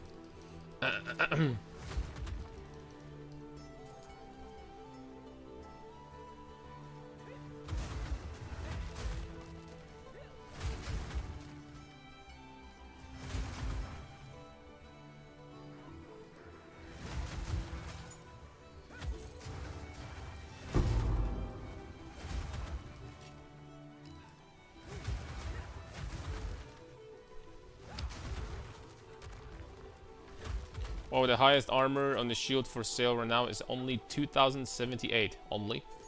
Bro, you know how much do you want me to calculate how much damage that is on shield wall? Do we really need to get there? Just a freaking 2,000 armor on the shield. Nothing to see here, boys. I know, I know. I'm guessing you won't go through campaign with maces on Witch. Are you sure about that? Are you sure?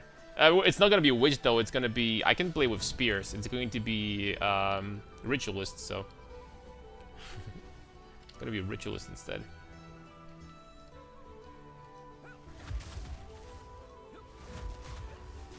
$800. From what I remember, I crafted 800 shield, 850 armor shield day one, before we swapped to strength stacking. So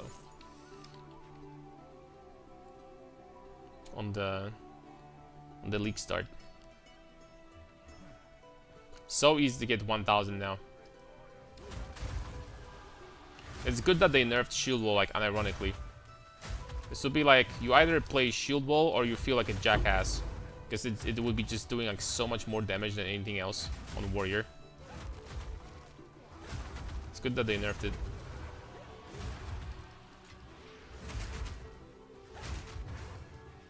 Still very strong.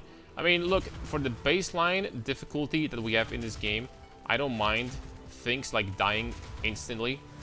Like, a vast majority of builds just kill things like that. We just need like aspirational content in this game. I don't know if they're gonna add something like in 1.0 in the grand release of the game, but we need something like this because for vast majority of people, there is just no like challenge right now.